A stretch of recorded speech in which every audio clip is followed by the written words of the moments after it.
जब हम लोग 6 बजे वहाँ पे पहुँचे, महज आधे घंटे के अंदर भारी मात्रा में भीड़ 19 तारीख को शाम को इकट्ठा हो चुकी थी। नारे तकबीर, अल्लाह अकबर के नारे लग रहे थे और हम लोग को बोला जा रहा था कि आप यहाँ से चले जाइए, नहीं तो इस भीड़ को हम काबू नहीं कर पाएंगे।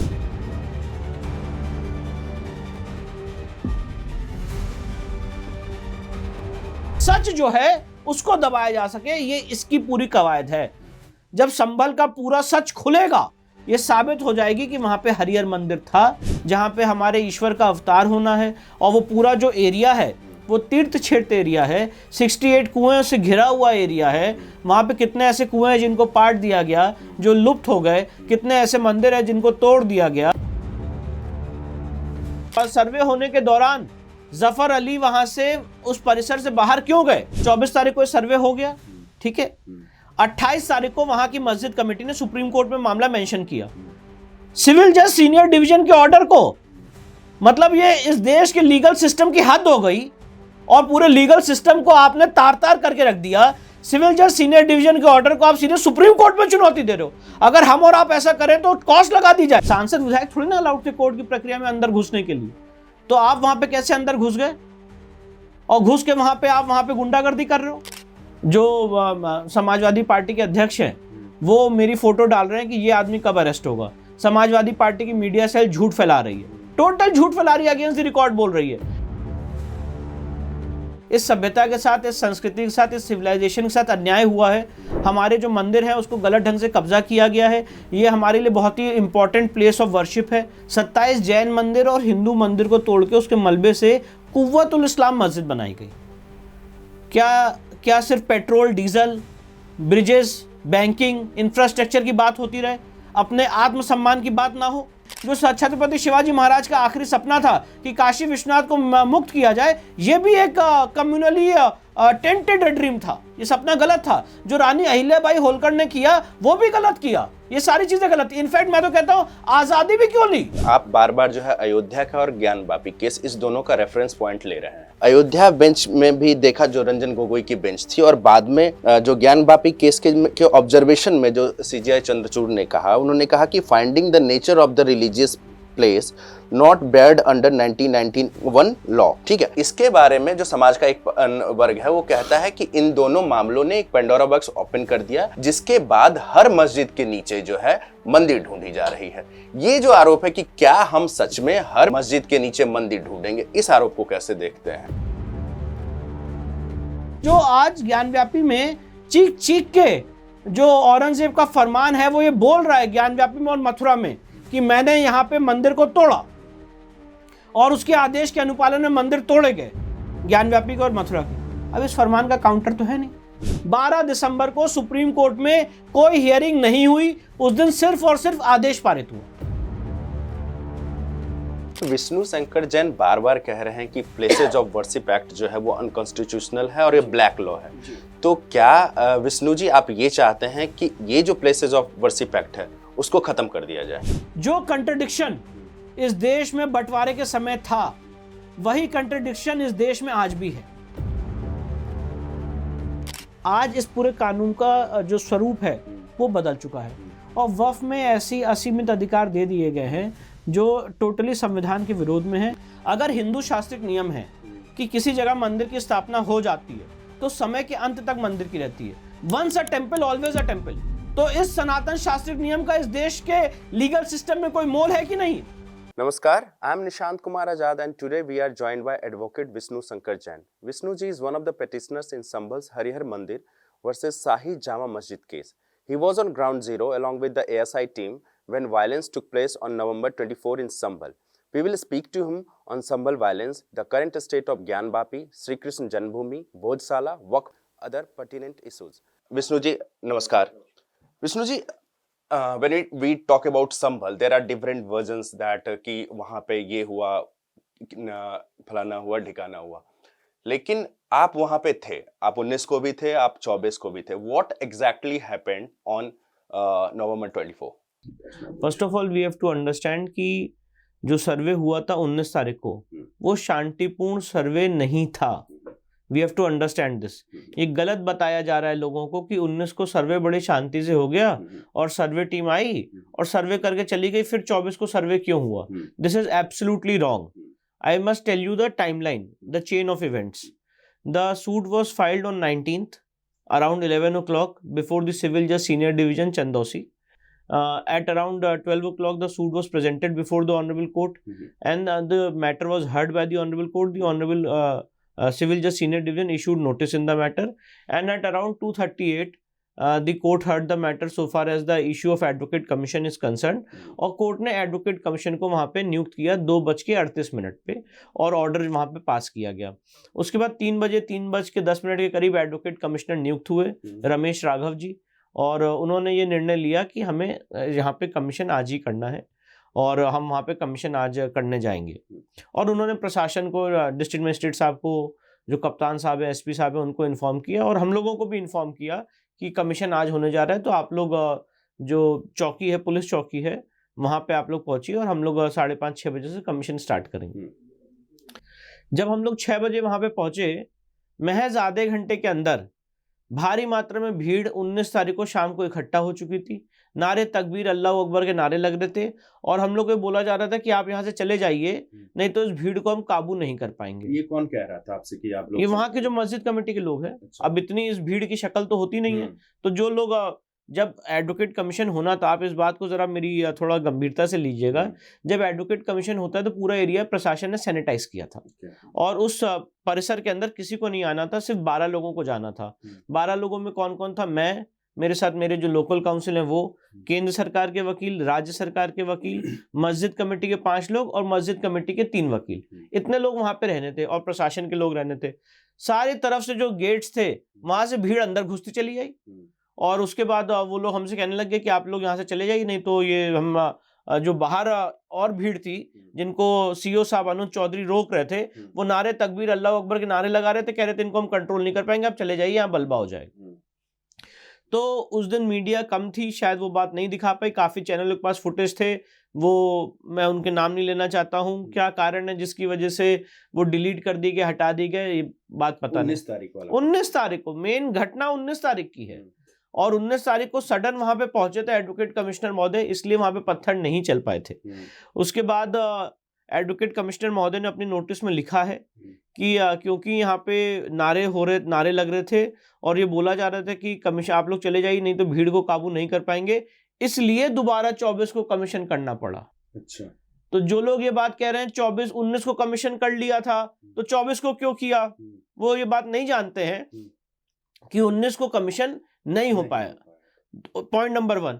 पॉइंट नंबर 2, लीगल बात यह है कि ऑनरेबल सिविल जज सीनियर डिवीजन ने 19 तारीख को ये कहा था कि आप 29 तारीख तक वहां पे सर्वे करके अपनी रिपोर्ट दीजिए। तो 19 से लेके 29 नवंबर तक एडवोकेट कमिश्नर चाहते जितनी बार वहां पे सर्वे करते, कोई उसमें रोक टोक ही नहीं है। और इसमें जो मेन चीज है कमीशन के दौरान, वो वजू टैंक का एरिया है और बहुत सारे फीचर्स वहां पे मिले, अभी उसके बारे में नहीं बताया जा सकता है। बहुत सारी चीजें ऐसी मिली हैं जो एडवोकेट कमिश्नर को हमने पॉइंट आउट की हैं और जो मुझे लगता है उनकी रिपोर्ट में भी आनी चाहिए कोर्ट के सामने, पर ये सारा सच सामने ना आए, इसलिए ये पूरी कवायद की गई। और अब आपके सवाल के क्रम में आगे बढ़ जाते हैं।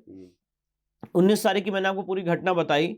23 तारीख को शाम को 6 बजे एडवोकेट कमिश्नर ने दूसरी नोटिस जारी की और ये इन्फॉर्म किया सारी पार्टीज को कि सर्वे अगले दिन 7 बजे से सुबह 7 बजे से लेकर 11 बजे तक होगा। और जफर अली साहब को भी नोटिस रिसीव किया गया, उन्होंने बाकायदा उसको रिसीव किया और उसके बाद वहां पे मैसेज फैला दिया गया कि यहाँ पे कमीशन होना है, नहीं तो 17 ट्रक जो पत्थर है वो 1 घंटे में तो इकट्ठा हो नहीं सकते। और जो इतनी भारी मात्रा में भीड़ आई थी, मेरी जो कैलकुलेशन है या मुझे जो इन्फॉर्मेशन है, करीब 40 से 50 हजार लोग वहां पे उस दिन इकट्ठा थे। और जब वहां पे हम लोग सुबह 6:30 बजे पहुंचे चौकी पे और ये बताया गया था प्रशासन द्वारा कि आप लोग चौकी पे आएंगे और वहां से सारे लोग साथ जाएंगे। तो district magistrate, SP, SDM, CO, Zafar Ali साहब और हम, केंद्र सरकार, राज्य सरकार, हम सब लोग साथ गए चौकी से वॉक करके टू द ये जो डिस्प्यूटेड एरिया है, और वहां पे तब ना कोई भीड़ थी ना तब कोई नारे लगे। मतलब 7-7:30 बजे के सुबह आसपास 7 सवा 7 के बजे हम लोग वहां चौकी से चले थे पुलिस स्टेशन से, और हम लोग वहां पे साइड पे गए कमीशन करने। उसके बाद वहां पे जैसे ही कमीशन करना शुरू किया, मान लीजिए 8 सवा 8 बजे से नारे तकबीर अल्लाह अकबर के नारे वहां पे चारों तरफ से गूंज रहे थे। जैसे स्टेडियम में मैच, क्रिकेट मैच में गूंजते नहीं है ना, वैसे वहां पे नारे गूंज रहे थे। और उसके बाद धीरे धीरे हम लोग ने देखा पत्थरबाजी होने लग गई। फिर उसके बाद आगजनी देख रहे थे, पत्थर फेंके जा रहे थे जो ऊपर इस तथाकथित मस्जिद में भी आ रहे थे। और वहां पे फिर आंसू गैस छोड़ना शुरू हो गया, पैलेट गन्स चलने लग गए। फिर इन सब के बीच में हमको बोला गया कि आप जल्दी अपना काम करिए, और फिर वहां पे कमीशन किया। कमीशन करके जब निकले 10 सवा 10 या पौने 11 के करीब, तो सारी तरफ सारी गलियां जो हैं वहां पे तो ये हालत चल रही थी, पत्थर चल रहे थे, ये सारी चीज चल रही थी। तो मुझे जो SHO हैं कोतवाली के, उन्होंने कहा कि सर आप इस गली से निकलिए और मैं आपके साथ चल रहा हूँ, क्योंकि बाकी सारी गलियों में वहां पे एक दंगे की स्थिति हो रखी, दंगा भी नहीं कहेंगे, हिंसा कहेंगे से, हिंसा हो रही थी। तो मैं उनके साथ वहां पे निकला, और वहां पे जो स्थानीय लोग हैं, जहाँ जो हिंदू समाज के लोग वहां पे रहते हैं, उसी एक गली में रहते हैं, उन्होंने मुझे देख के 10-15 लोगों ने जय श्री राम के नारे लगाए। ये घटना पौने 11 बजे की है। ये अब पूरा मैंने आपके सामने घटनाक्रम अक्षर बाय अक्षर जो वहां पे हूबहू हुआ है, जिसका एक एक चीज का मिनट बाय मिनट का रिकॉर्डिंग है, प्रूफ है, ये मैंने आपके सामने स्पष्ट रूप से बता दिया। अब इसमें ये बोला जा रहा है कि जय श्री राम के नारे की वजह से दंगा हो गया, ये टोटल गलत है। अगर जय श्री राम के नारे लगे तो उसकी वजह से 17 ट्रक, चलिए मान भी लेते हैं, जय श्री राम के नारे सुबह 7 बजे लगे और वहां पे हम लोग ने मस्जिद के अंदर जाके जय श्री राम के नारे लगा दी, जिसकी वजह से दंगा भड़क गया, तो 17 ट्रक पत्थर जो हैं वो इतनी जल्दी आ गए। मतलब यू मीन टू से कि it was pre planned? It was totally pre planned. Zafar Ali को शाम को 6 बजे 23 तारीख को नोटिस रिसीव हो चुकी थी। मेरे पास रिकॉर्डिंग भी है जफर अली की ABP न्यूज के एक व्यक्ति से बात करते हुए, और ये बात बोली जा रही है कि अगले दिन होना है, और ये सारी चीजें हैं। तो पॉइंट इन इशू ये है कि मीडिया को किसने बताया कि वहां पे अगले दिन हो रहा है, पहली बात। दूसरी बात, स्थानीय लोगों को किसने बताया कि यहाँ पे सर्वे होने वाला है। और सर्वे होने के दौरान जफर अली वहां से उस परिसर से बाहर क्यों गए दिलबाग पान मसाला खाने, और जब दिलबाग पान मसाला खाने गए तो उन्होंने लोगों को क्या बताया, ये सब सवाल है जिसकी वजह से आज ये हालत हुई है। और वजू टैंक का जब पानी वहां पे कम किया जा रहा था, तो वहां पे और ज्यादा भीड़ उत्तेजक हो गई, और भीड़ को यह बताया गया कि वहां पे खुदाई हो रही है। और ये किसने बताया? मैं, राज्य सरकार, केंद्र सरकार के वकील, एडवोकेट कमिश्नर महोदय, कैमरे में हर एक चीज मौजूद है। हम लोग तो परिसर छोड़ के गए ही नहीं, और जा ही नहीं सकते क्योंकि चारों तरफ पत्थर चल रहे थे। तो हमारा तो ऐसा तो है नहीं कि वहां पे टूर पे आए थे और हम बाहर निकल के घूम रहे। हम तो अंदर घुसे और अंदर ही पैक्ड हो गए। निकला सिर्फ एक ही व्यक्ति, वो थे जफर अली साहब। और उसके बाद वही आके मस्जिद से लाउडस्पीकर से बोल रहे हैं भीड़ को आप लोग शांत हो जाइए, हम लोग यहाँ पे हैं। उसकी भी रिकॉर्डिंग है। हेलो, मेरी तमाम मुस्लिम भाइयों से गुजारिश है कि सर्वे का काम पूरा हो चुका है, और सर्वे टीम जो है वो बाकी जा रही है, और बहुत खूबसूरती के साथ हमारा मतलब ये सर्वे हो गया है। आप किसी तरह की परेशानी मत हो, आप अपने अपने घर चले आओ, अल्लाह और अल्लाह के रसूल के वास्ते। मैं बहुत गुजारिश करता हूँ आप लोगों से, अल्लाह के रास्ते घर चले आओ। आप लोग शांत हो जाइए, हम लोग यहाँ पे हैं, सर्वे हो रहा है, सर्वे खत्म होने वाला है। तो ये सारा एक प्रेशर टैक्टिक्स की जा रही थी कि जो सर्वे टीम है वो सही से अपना काम ना कर पाए, उधर पत्थर चलते रहे और ये सारी चीजें होती रहे, और हम लोग को प्रेशर किया जाए कि जल्दी करिए, हालत जो है वो कंट्रोल से बाहर जा रही है। ये स्थिति थी वहां पे, और इस स्थिति के बीच में हम लोग ने वहां पे कमीशन किया है। और उसके बाद आप ये सोचिए, अभी तो वहां पे क्या चीजें मिली हैं उसके बारे में बात करना उचित नहीं होगा, क्योंकि सुप्रीम कोर्ट ने ही आदेश दे दिया कि आप इसको सील कवर में रिपोर्ट फाइल करेंगे। पर सवाल ये है कि जब ये एडवोकेट कमीशन का सर्वे हो गया, तो मैं आपको ये बताना चाहता हूं, बहुत हंगामा किया गया पूरे देश में कि हमको बिना सुने आदेश कर दिया, without hearing us order has been passed. और दूसरा, एक बार सर्वे कर लिया तो दूसरी बार सर्वे करने की क्या जरूरत थी? तीसरा, जय श्री राम के नारे क्यों लगाए? ये तीन आपको मुख्य रूप से एलिगेशन दिखेंगे। पहली बात मैं आपको बताना चाहता हूं, इसका लीगल पहलू समझ लीजिए जरा। लीगल पहलू ये है कि एडवोकेट कमीशन का जो सर्वे का ऑर्डर होता है, ये कोई भी पार्टीज के राइट को डिसाइड नहीं करता है। अच्छा, ये एकदम इनॉक्वस ऑर्डर है, मतलब कोई भी चीज कोई भी पार्टी जो है इससे अफेक्ट नहीं होती है। सबसे बेसिक चीज मानी जाती है सिविल लॉ में एक एडवोकेट कमीशन द्वारा मौका मुआयना, इसे सर्वे भी नहीं कहा जाएगा, अगर टेक्निकली बात की जाए ये मौका मुआयना है। क्या होता है इसका मतलब? मौका मुआयना ये होता है कि कोर्ट किसी भी स्पॉट की वस्तु स्थिति को जानने के लिए, क्योंकि कोर्ट या जज साहब तो उठ के नहीं जा सकते हैं, तो कोर्ट जो है वो एक वकील को नियुक्त करती है जो उनके पैनल में होता है, और वो पैनल लॉयर वहां पे जाता है, वस्तु स्थिति देखता है, वीडियोग्राफी फोटोग्राफी करता है और कोर्ट के समक्ष रिपोर्ट प्रस्तुत करता है कि कहाँ पे क्या क्या चीज है, वहां पे मौका क्या बोल रहा है, स्पॉट क्या बोल रहा है। ये एडवोकेट कमीशन का स्पॉट इंस्पेक्शन होता है। ठीक है, इसमें ना आपको डिगिंग करने का आदेश है, जो बोल रहे खुदाई हो रही थी, खुदाई करने का आदेश ही नहीं है, सारी बात अफवाह पे चल रही है, सारी बात र्यूमर पे चल रही है, और बहुत सीनियर लोग ये र्यूमर फैला रहे हैं कि खुदाई करके क्या करेंगे, अगर खुदाई कर देंगे तो क्या सुख चैन खो देंगे, और जो बैरिस्टर साहब है वो भी कह रहे खुद। भैया आप पढ़े लिखे व्यक्ति हो, आप ये बताओ खुदाई का ऑर्डर कहाँ है, आप जिम्मेदार जैसी बात करो, खुदाई का ऑर्डर ही नहीं है कोर्ट का। आपको एडवोकेट कमीशन के स्पॉट इंस्पेक्शन के सर्वे में और डिगिंग के ऑर्डर में फर्क ही नहीं पता है, तो आप तो र्यूमर फैलाओगे ही फैलाओगे, और र्यूमर फैला के ऐसी भीड़ इकट्ठा आप करोगे ही करोगे। तो ये पहली बात है। दूसरी बात ये है कि 19 तारीख का मैंने आपको बताया सर्वे शांतिपूर्ण ढंग से नहीं हो पाया था, इसलिए 24 तारीख का सर्वे हुआ। और जो सबसे महत्वपूर्ण बात है, एडवोकेट कमीशन का सर्वे में किसी को सुनने की जरूरत नहीं होती है। जब कोर्ट एडवोकेट कमिश्नर नियुक्त करती है तो वो अपने सेटिस्फेक्शन के लिए करती है, फॉर देयर ओन सेटिस्फेक्शन, वहां पे क्या है, वहां पे क्या है, और उसके बाद उसकी जो रिपोर्ट होती है, लीगल प्रोविजन ये है, वो रिपोर्ट फाइनल नहीं होती है। It is subject to cross examination, it is subject to confirmation. तो एडवोकेट कमीशन की जो रिपोर्ट आएगी, ऐसा नहीं कि वो कोर्ट के रिकॉर्ड का कोर्ट ने उसको तुरंत मान लिया और उसके बाद आदेश पारित कर दिया, उसके बाद दूसरे पक्ष को मौका मिलेगा कि आप उसको कंट्राडिक्ट करिए। और तीसरी सबसे महत्वपूर्ण बात, जब एडवोकेट कमीशन का सर्वे होगा तो सीपीसी में ऑर्डर 26 रूल 18 में ये प्रोविजन है कि एडवोकेट कमीशन जहां पे सर्वे करने जा रहा है उस पार्टी को भी इन्फॉर्म करेगा और वो भी साथ जाएगी, उसके बिना सर्वे नहीं कर सकता है। अगर आज मस्जिद कमेटी ने सर्वे करने में पार्टिसिपेट ना किया होता तो सर्वे नहीं हो पाता। उन्होंने उस नोटिस पे बाकायदा साइन किया, दे रिसीव द नोटिस 19 को भी और 24 को भी, और वो साथ में रहे वहां पे मौके पे। तो ये लॉ का प्रोविजन है, ऑर्डर 26 रूल 18। जो लोग ये सब चैनलों पे बात कर रहे हैं उन्हें ये पढ़ना चाहिए, और जब आप इतने सेंसिटिव मुद्दे पे बात कर रहे हैं तो जिम्मेदारी से बात करनी चाहिए कि लॉ का प्रोविजन क्या है। कोई आप कह रहे हो कोर्ट ने बिना सुने आदेश पारित कर दिया, आपके पास क्या कोई सुप्रीम कोर्ट का जजमेंट या नजीर है जो ये बोलती है कि कोर्ट बिना सुने आदेश नहीं पारित कर सकती एडवोकेट कमिश्नर का? उल्टा जजमेंट उल्टी तरफ है, 1989 सुप्रीम कोर्ट, जिसमें सुप्रीम कोर्ट ने कहा है कि एडवोकेट कमीशन का सर्वे एक्स पार्टी नियुक्त हो सकता है, सिर्फ और सिर्फ रिक्वायरमेंट इतनी है कि जब एडवोकेट कमिश्नर जाएगा मौके पे तो वो दूसरे पक्ष को वहां पे साथ लेके जाएगा। और उसके बाद की प्रक्रिया मैं आपको बता रहा हूं, उसके बाद दूसरे पक्ष को ऑब्जेक्शन देने का समय, मान लीजिए मैंने कोई बात एडवोकेट कमिश्नर को पॉइंट आउट की, एडवोकेट कमिश्नर ने वो बात नहीं लिखी है, तो मैं ये बात अपना ऑब्जेक्शन लगाऊंगा और फिर उसके बाद कोर्ट निर्णय लेगा। तो ये बड़ी एक सामान्य प्रक्रिया है जिसको ऐसा बताया जाए मस्जिदों का सर्वे हो रहा है और खुदाई हो रही है, ये सब बातें एक र्यूमर मॉन्गरिंग की गई और ये जिम्मेदार लोगों ने जिम्मेदार जैसी बातें नहीं की। उन्होंने सिर्फ और सिर्फ इसको एक, जो मतलब मैं आपको बड़ी बेसिक बात, आपने रिकॉर्ड का मर्डर कर दिया, कोर्ट ने डिगिंग का ऑर्डर ही नहीं दिया है, कोर्ट ने खुदाई का ऑर्डर ही नहीं दिया है, और आप कह रहे हो कि यहाँ पे खुदाई हो रही है।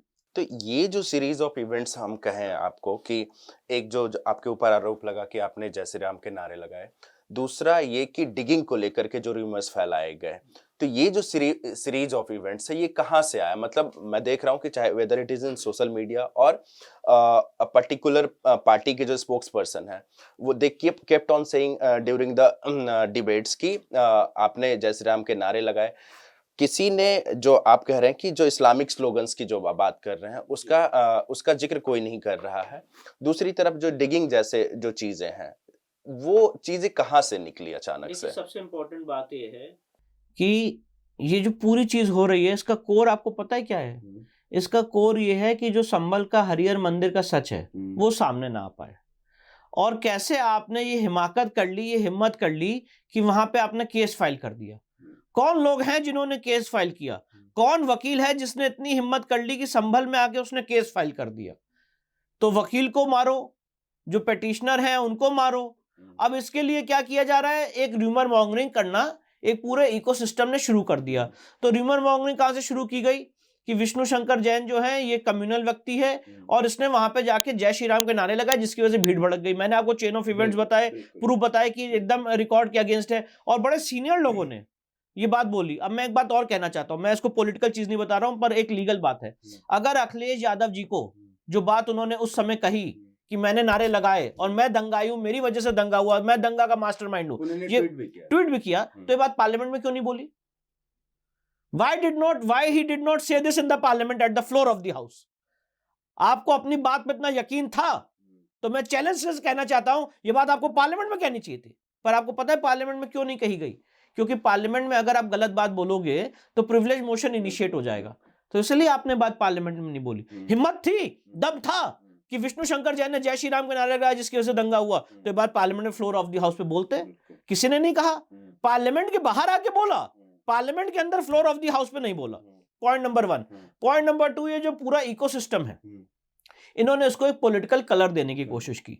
अब देखिए बड़ी सिंपल सी बात है, ये एक लीगल इशू है और इसमें ये काम इसलिए किया गया कि वहां पे जो सच है या जो प्रूफ्स मिले हैं वो सब पब्लिक के सामने ना आए।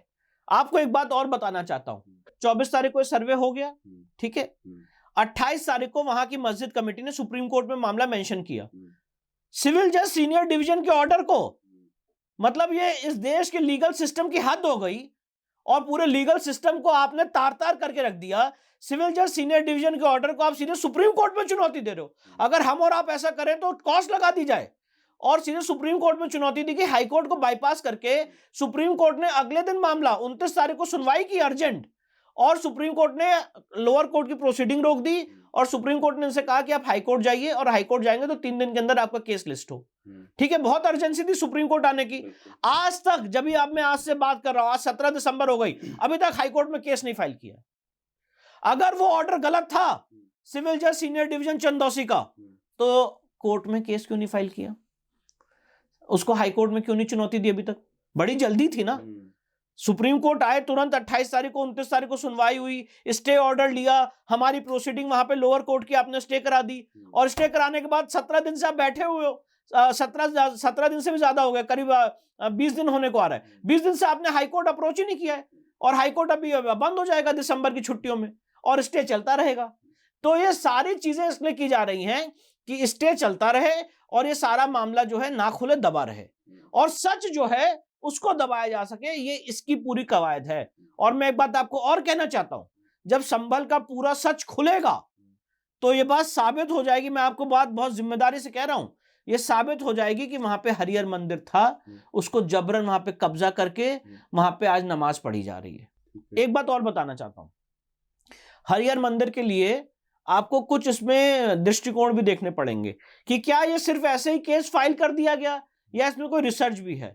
तो मैं आपको बताना चाहता हूं कि बहुत सारे पुराण हैं, बहुत सारे ग्रंथ हैं जिसमें वर्णन है कि यहाँ पे कल्कि भगवान का अवतार होना है। जो लास्ट अवतार है 10th अवतार, वो यहाँ पे होना है संभल में।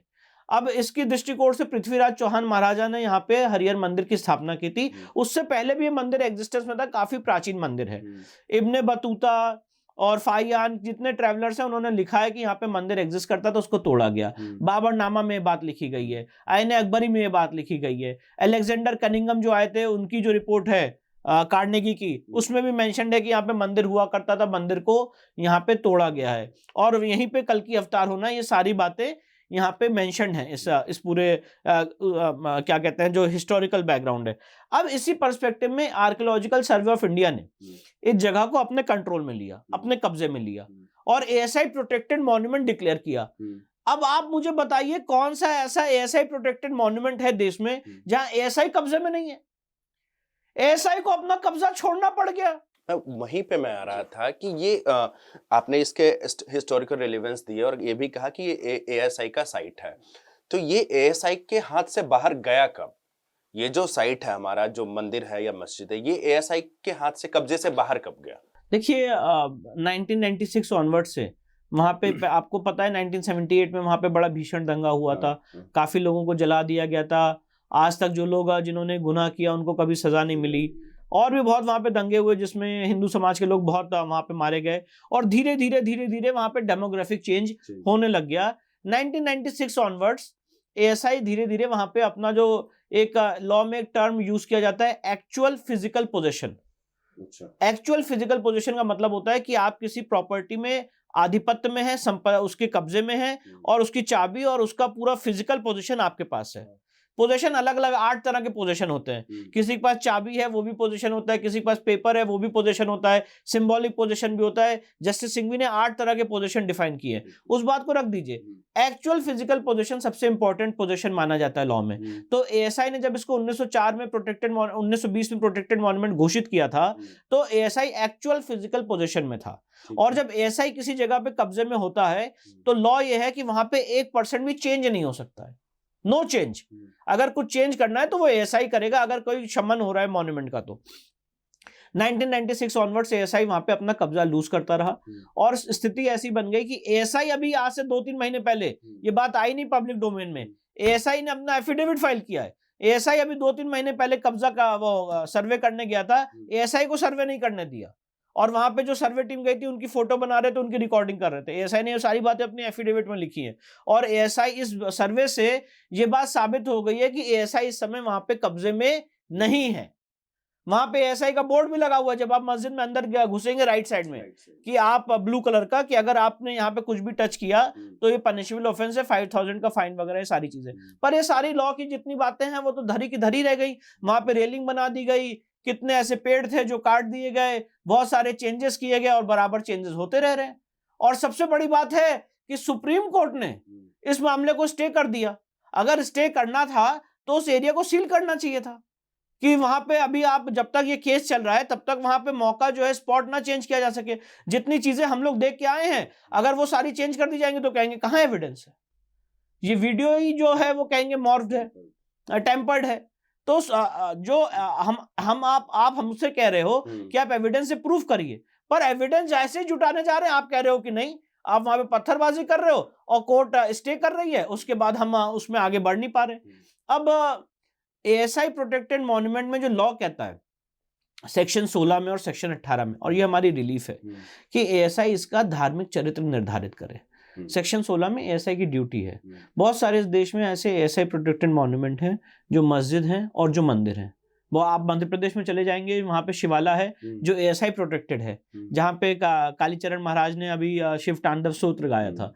ऐसे गोवा में मस्जिद है, सैफई मस्जिद है, जो एएसआई प्रोटेक्टेड मॉन्यूमेंट है, वहां पे नमाज हो रही है। तो सेक्शन 16 में एएसआई की ये ड्यूटी है, और जो लिखा हुआ है उसको मैं आपको सरल भाषा में एक्सप्लेन कर देता हूँ कि अगर कोई चीज एएसआई प्रोटेक्टेड मॉन्यूमेंट है और वो श्राइन है, प्लेस ऑफ वर्शिप है, तो एएसआई वहां पे कोई ऐसा काम नहीं करेगा जो उसके धार्मिक चरित्र के खिलाफ होगा। ठीक है, तो एएसआई पहले यहाँ पे धार्मिक चरित्र निर्धारित करेगा, और जो उसके धार्मिक चरित्र के अनुरूप काम करेगा एएसआई उसको एक्सेस देगा। ये हमारी प्रेयर है। अब ये जब आप बताइए सूट फाइल किया गया और कोर्ट ने ऑर्डर किया सर्वे मौका मुआयना का, स्पॉट इंस्पेक्शन का, तो ये अभी जितने मैंने आपको चेन ऑफ इवेंट्स बताए हैं, कोई भी व्यक्ति, सेन व्यक्ति सोचे कि आपने किस तरह से एक वकील को या एक पूरे मतलब जो एक मैं कह सकता हूं जो अपनी जुडिशियल ड्यूटीज परफॉर्म कर रहा है कोर्ट के माध्यम से, आपने उसको थ्रेटन करने की सीधे सीधे कोशिश की है। जो समाजवादी पार्टी के अध्यक्ष हैं वो मेरी फोटो डाल रहे हैं कि ये आदमी कब अरेस्ट होगा। समाजवादी पार्टी की मीडिया सेल झूठ फैला रही है, टोटल झूठ फैला रही है, अगेंस्ट द रिकॉर्ड बोल रही है। जो बैरिस्टर हैं वो रिकॉर्ड के अगेंस्ट बोल रहे हैं, जो कांग्रेस के सांसद हैं वो रिकॉर्ड के अगेंस्ट बोल रहे हैं, जो वहां के लोकल सांसद हैं, एमएलए हैं, वो रिकॉर्ड के अगेंस्ट बोल रहे हैं। और मैं एक बात और कहना चाहता हूं, मेरे से मिस हो गई आपको बताने से, तो जो बर्क साहब हैं ये कैसे अंदर चले गए?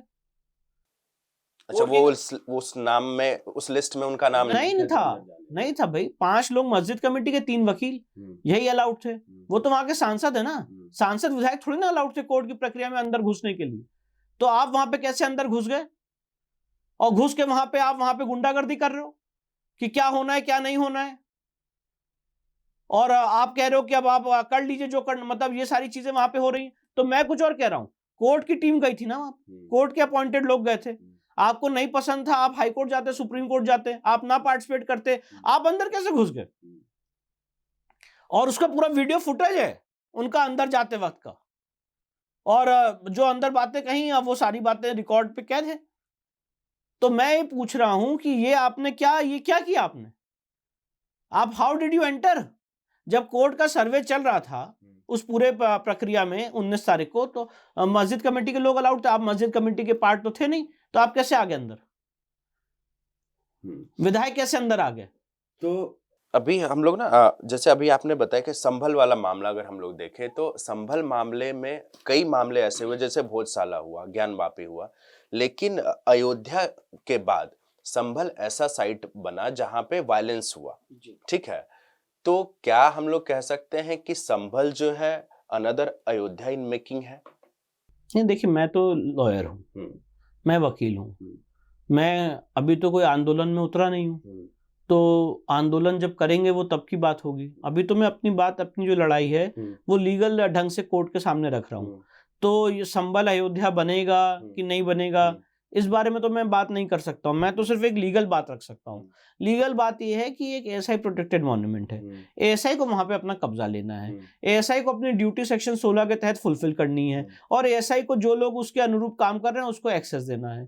अगर एएसआई को वहां पे जो भी अपनी कार्रवाई करनी होगी एक्ट के हिसाब से, सेंट्रल एक्ट है ancient monuments and preservation act 1958, उसके तहत उसको काम करना। हम तो यहाँ पे कोर्ट का दरवाजा हमने खटखटाया है कि हमें न्याय दिया जाए। इस सभ्यता के साथ, इस संस्कृति के साथ, इस सिविलाइजेशन के साथ अन्याय हुआ है। हमारे जो मंदिर है उसको गलत ढंग से कब्जा किया गया है। ये हमारे लिए बहुत ही इंपॉर्टेंट प्लेस ऑफ वर्शिप है जहाँ पे हमारे ईश्वर का अवतार होना है, और वो पूरा जो एरिया है वो तीर्थ क्षेत्र एरिया है, 68 कुएं से घिरा हुआ एरिया है। वहां पे कितने ऐसे कुएं हैं जिनको पाट दिया गया, जो लुप्त हो गए, कितने ऐसे मंदिर है जिनको तोड़ दिया गया। इसका पौराणिक नक्शा भी मिलता है, मैं आपको वो नक्शा भी दिखाना चाहूंगा कि कैसे अभी जो आपने देखा वहां पे मंदिर मिला है, कुआं मिला है, इसकी क्या रेलिवेंस है। इसकी बहुत बड़ी रेलिवेंस है इस केस के लिए। उसका कारण ये है कि जब ये नक्शा साबित होगा, सिद्ध होगा, जैसे ये देखिए आप, ये मैं आपको एक नक्शा बताता हूँ। ये बहुत प्राचीन नक्शा है, इसमें जितने कुएं हैं, इसको अगर आप जूम करेंगे तो जितने कुएं हैं उसका यहाँ पे जिक्र है, 68 कुओं का। और जैसे बीच में हरि मंदिर है। ये नक्शा कोई विष्णु शंकर जैन ने नहीं बनाया है, ये बहुत प्राचीन नक्शा है। और साथ ही साथ ये चारों तरफ आपको कूप दिख रहे हैं, ये चारों तरफ आपको मंदिर दिख रहे हैं, और ये यहाँ पे नदी दिख रही है, और ये पूरा आपने त्रिशूल मतलब धनुष से नक्शा पूरा बनाया गया है कि कैसे यहाँ पे हमारा प्राचीन मंदिर हुआ करता था, हरि मंदिर। और अब आज टाइम में संभल कैसा दिखता था। अब आज यहाँ पे डेमोग्राफिक चेंज की वजह से ये सारी चीजें लुप्त हो चुकी है। कुएं अभी 22 कुएं करीब मिलने वाले हैं, तो ये सारी चीजें इसको सिद्ध करेंगे कि ये तीर्थ क्षेत्र नगरी थी, ये बहुत पौराणिक नगरी थी। ये जो मैं आपको कुआं दिखा रहा हूँ, एक मिनट में आपको, हाँ ये देखिए, तो ये इसकी चीज है। अब आप ये सोचिए, आप ये कह रहे हो कि अगर आप ये सब केसेस करोगे तो इस देश में सामाजिक सौहार्द बिगड़ जाएगा। हाँ, ये बड़ा आरोप आपके ऊपर लगता है कि समाज का ताना बाना आप खराब कर रहे हैं। देखिए, मैं बताना चाहता हूँ, अब आप मेरे से एक बात जरा समझिए, इसको जरा मुझे थोड़ा सा मौका दीजिए बोलने का। कुतुब मीनार में बाहर लिखा हुआ है, और मेरी बात भूल जाइए, आप स्वयं विद्वान हैं, वहां पे गूगल भी कर लीजिए, आजकल तो सोशल मीडिया का जमाना है। 27 जैन मंदिर और हिंदू मंदिर को तोड़ के उसके मलबे से कुव्वतुल इस्लाम मस्जिद बनाई गई। क्या सिर्फ petrol, diesel, bridges, banking, infrastructure की बात होती रहे, अपने आत्मसम्मान की बात ना हो? अगर आपने मेरे पूर्वजों को, मेरे देवी देवताओं को अपमान किया है, कटी हुई मूर्तियां लगी हुई, हाथ पैर का हाथ सब कटे हुए हैं, क्योंकि आपको बुत परस्ती से विरोध है, और वहां पे आपने कुव्वतुल इस्लाम मस्जिद बनाई है, तो उसके लिए न्याय मांगने के लिए कोर्ट ना जाए, और कोर्ट जाएंगे तो ताना बाना बिगड़ जाएगा। आपका कितना, how can you be so dubious, आपका कितना डबल स्टैंड हो सकता है। एक तरफ तो आप कहते हो मंदिर तोड़ के मस्जिद नहीं बनाई जा सकती है, कोई भी व्यक्ति रिकॉर्ड पे आके ये नहीं बोलेगा मंदिर तोड़ के मस्जिद बनाई जा सकती है, पर जब कोर्ट जाएंगे उसको साबित करने तो कहेंगे पता है साबित हो जाएगा, पता है कि साबित हो जाएगा, इसलिए कहते हैं कि ताना बाना बिगड़ जाएगा। ये एक्चुअली ताना बाना बिगड़ने की बात नहीं है, कम्युनल हार्मनी बिगड़ने की बात नहीं है, ये एक्चुअली क्या है, बड़ी प्यारी सी धमकी है कि भैया रुक जाओ, अगर आप करोगे तो हम वी विल एलिमिनेट यू।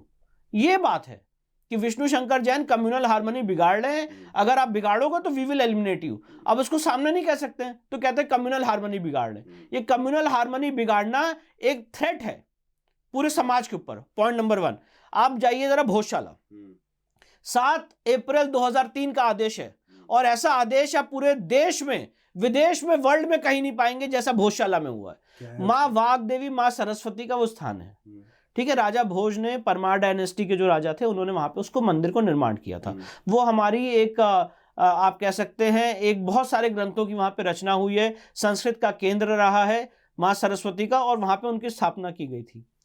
उस जगह को धीरे धीरे खिलजी या जितने गुलाम वंश के लोग आए थे उसको तोड़ते चले गए, तोड़ने के बाद मंदिर बना, फिर तोड़ते चले गए, और कालांतर में आपको लेटेस्ट बात बता दे रहा हूं, 7 अप्रैल 2003 को वहां पे एक आदेश पारित था। उससे पहले आदेश क्या था ये भी आपको बता देता हूं। पहले आदेश ये था कि हिंदू समाज के लोग यहाँ पे सिर्फ और सिर्फ बसंत पंचमी के दिन पूजा करेंगे, बाकी टाइम पे मुस्लिम समाज के लोग यहाँ पे नमाज पढ़ेंगे। इस ऑर्डर को अल्टीमेटली 7 अप्रैल 2003 को मॉडिफाई किया एएसआई ने, और एएसआई ने आदेश पारित किया कि यहाँ पे मंगल को हिंदू समाज के लोग पूजा करेंगे, और इसी जगह पे मुस्लिम समाज के लोग शुक्रवार को नमाज पढ़ेंगे। ये ऑर्डर आपको कहीं नहीं मिलेगा। मतलब जब आप नमाज पढ़ने जाते हो, मेरे हवन कुंड में थूकते हो, जो वहां की संस्कृत की ऋचाएं हैं उसको मिटाते हो, सारी देवी देवताओं की मूर्तियां वहां पे तोड़ दी गई हैं, आप वहां पे जाओगे तो आपको दिखेगा कि हाँ ये सामने वैदिक गैलरी है, हिंदू मंदिर के पूरा ये स्ट्रक्चर है। तो हमें अपनी सांस्कृतिक धरोहर को वापस लेने की कोई क्या उसकी लड़ाई नहीं लड़नी चाहिए, या उसके लिए लीगल बातें नहीं करनी चाहिए। अगर ऐसा था, तो अगर ये बात थी कम्युनल हार्मनी बिगड़ने की, तो फिर जो महाराणा प्रताप ने लड़ाई लड़ी वो भी गलत थी। उस समय उनको बैठ जाना चाहिए था, घास की रोटी नहीं खानी चाहिए थी, क्योंकि कम्युनल हार्मनी बिगड़ जाती। जो शिवाजी महाराज ने यहाँ पे हिंदवी स्वराज की स्थापना की वो भी गलत था, क्योंकि उन्होंने कम्युनल हार्मनी बिगाड़ दी। जो छत्रपति शिवाजी महाराज का आखिरी सपना था कि काशी विश्वनाथ को मुक्त किया जाए, ये भी एक कम्युनली टेंटेड ड्रीम था, ये सपना गलत था। जो रानी अहिल्याबाई होलकर ने किया वो भी गलत किया, ये सारी चीजें गलत थी। इनफैक्ट मैं तो कहता हूं आजादी भी क्यों ली, आराम से गुलाम रहते हैं, क्या जरूरत थी आजादी लेने की? इतनी हिंसा हो गई, इतने लोग मर गए, ब्रिटिशर्स के खिलाफ इतना काम क्यों किया? अच्छे से चल तो रहा था। ब्रिटिशर्स ने आपको रेल दी है, ब्रिटिशर्स ने आपको आईपीसी, सीपीसी, सीआरपीसी दी है, इतनी अच्छी अच्छी बिल्डिंग बनाई है, क्या दिक्कत थी? तो जब गुलामी की बात होती है तो ब्रिटिशर्स के खिलाफ तो आप बात करते हो, पर जो मुगलों ने यहां पे गुलामी की उसके खिलाफ आवाज नहीं उठनी चाहिए। और जो आपने आजादी के आंदोलन में काम किया था उसके लिए अलग देश तो ले लिया, यहां पे बंटवारा करके अलग देश तो ले लिया, उसके बाद इस देश के लोग, इस देश की मेजॉरिटी कम्युनिटी अपने हक के लिए, अपने अस्मिता के लिए अपने ही देश में नहीं लड़ सकती है, तो ये किस तरह की आपने हमको आजादी दी है? आप आज मेजॉरिटी कम्युनिटी के वकील को थ्रेटन कर रहे हो। आज आप मेजॉरिटी कम्युनिटी के वकील को जो अपना केस लड़ रहा है उसको आप पूरा यहां पे टेंटेड करने की कोशिश कर रहे हो कि कम्युनल हार्मनी बिगड़ जाएगी, और आप हमारे मंदिरों पे कब्जा करके बैठे रहो। मैं पूछना चाहता हूं, फिर क्या जरूरत थी सोमनाथ मंदिर जो 12 बार तोड़ा गया उसको रिस्टोर करने की? जरूरत ही नहीं थी। क्या जरूरत थी अयोध्या की पूरा ये केस लड़ने की? इसकी भी जरूरत नहीं थी। भाई आप एक सीधी सी बात समझिए, अगर हिंदू शास्त्रिक नियम है कि किसी जगह मंदिर की स्थापना हो जाती है तो समय के अंत तक मंदिर की रहती है, once a temple always a temple, तो इस सनातन शास्त्रिक नियम का इस देश के लीगल सिस्टम में कोई मोल है कि नहीं? और ये किस तरह का नैरेटिव बिल्ड किया गया? मैं पूछना चाहता हूं और बोलना चाहता हूं, how can justice Rohinton Nariman जो सुप्रीम कोर्ट के रिटायर्ड जज रहे हैं, उन्होंने राम मंदिर के केस पे कमेंट किया और आपने पूरी गलत धारणा फैला दी कि राम मंदिर के केस में पैरा 92 से पैरा 105 तक प्लेसेस ऑफ वर्शिप एक्ट पे ऑब्जर्वेशन किया गया है, इसको इंप्लीमेंट करना चाहिए। आपको ये बात पता ही नहीं है क्योंकि आप उसमें बेंच में नहीं थे कि राम मंदिर के केस में places of worship act was not an issue. 42 days की हियरिंग में मैं था और गारंटी से कह रहा हूं, गारंटी से किसी भी वकील से पूछ लीजिए जरा कि प्लेसेस ऑफ वर्शिप एक्ट के और उसकी पूरी रिपोर्ट्स निकाल लीजिए। 42 डेज की हियरिंग में प्लेसेस ऑफ वर्शिप में बहस ही नहीं हुई। अयोध्या के दौरान बहस ही नहीं हुई। और क्यों नहीं बहस हुई? क्योंकि प्लेसेस ऑफ वर्शिप एक्ट के सेक्शन 5 में राम मंदिर एग्जेम्प्टेड है। जब केस ही एग्जेम्प्टेड है तो बहस क्यों होगी? और सुप्रीम कोर्ट ने उसमें गलत जजमेंट दिया 92 से 105 तक, वो ऑबिटर माना जाता है। ऑबिटर मतलब पासिंग रिमार्क, जजमेंट को उसी पार्ट को जजमेंट माना जाता है जो किसी बिंदु पे दिया जाए। प्लेस ऑफ वर्शिप एक्ट तो बिंदु ही नहीं था।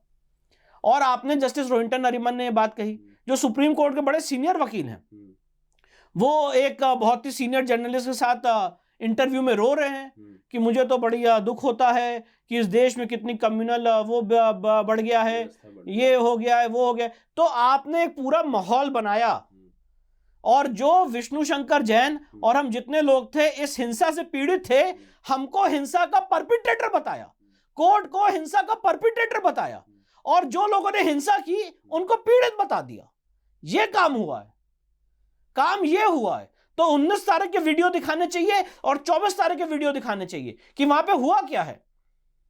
विष्णु जी, हम लोग जब भी किसी रिलीजियस साइट की बात करते हैं, मान लीजिए कि चाहे भोजशाला की बात करें, ज्ञानवापी की बात करें, अब संभल की बात करें, तो जो समाज का एक वर्ग है या फिर ओवैसी जैसे नेता और बड़े वकील कह लीजिए कि वो लोग हमेशा ये प्लेसेस ऑफ वर्शिप एक्ट का जो है उदाहरण देते हैं।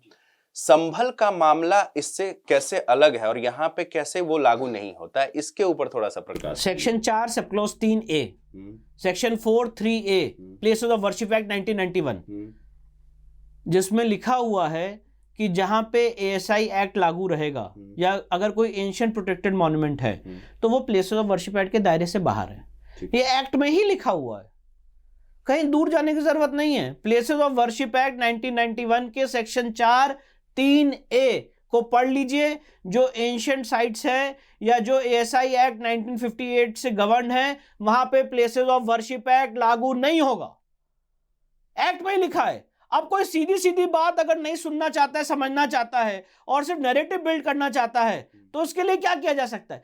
एक्ट कह रहा है मैं लागू नहीं होऊंगा, पार्लियामेंट कह रही है कि एक्ट लागू नहीं होगा और आप कह रहे हो एक्ट लागू करिए। संभल में लागू नहीं होता है, कृष्ण जन्मभूमि में आपको पता है प्लेसेस ऑफ वर्शिप एक्ट लागू नहीं होता है। इलाहाबाद हाईकोर्ट में फाइंडिंग दे चुकी है, होल्ड कर चुकी है कि यह जो शाहिद का मस्जिद है ये एंशिएंट प्रोटेक्टेड मॉन्यूमेंट है। उसका नोटिफिकेशन मैंने कोर्ट में लगाया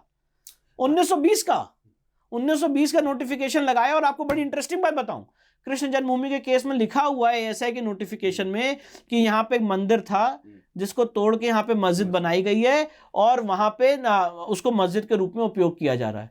ये ASI के नोटिफिकेशन में लिखा है, 22 नवंबर 1920 का नोटिफिकेशन है। तो वहां पे तो आप एक्ट लागू ही नहीं होता है, आपका भोजशाला में एक्ट लागू नहीं होता है, कुतुब मीनार में एक्ट लागू नहीं होता है, लागू ही नहीं होता है क्योंकि ये सारी एंशिएंट प्रोटेक्टेड साइट्स हैं। पर आपने एक आप क्या कहते हैं, आपको पता तो है नहीं कुछ, आपको ये जानते हो कि ये केस खुलेगा तो जो देखिए बात, इस सारी बात की पता है जड़ क्या है? सच उनको भी पता है, सच हमको भी पता है, और वो सच ना खुले इसके लिए सारी चीजें की जा रही हैं। सर्वे से डर इसलिए है, और जो लोग बोल रहे हैं खोदोगे तो खोदोगे, खोदेंगे नहीं। अगर खोदेंगे तो कल्चरल हेरिटेज जो देश की है, सांस्कृतिक विरासत, वो निकल के उभर के सामने चली आएगी। तो वो लोग जो हैं वो अपना वोट बैंक खो देंगे, ये बात है एक्चुअली। मैं आपको एक बात और बताना चाहता हूं, राम मंदिर के दौरान, और मैं आपके सामने चरण स्पर्श करना चाहता हूं माननीय चंपत राय जी का।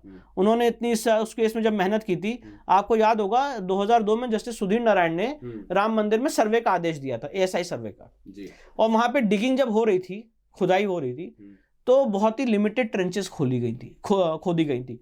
उस लिमिटेड ट्रेंचेस में इतना मटेरियल निकल के आया जो साबित करता था कि वहां पे 14 कसौटी के खंबे हैं और सारी हिंदू देवी देवताओं की वहां पे मूर्तियां निकली।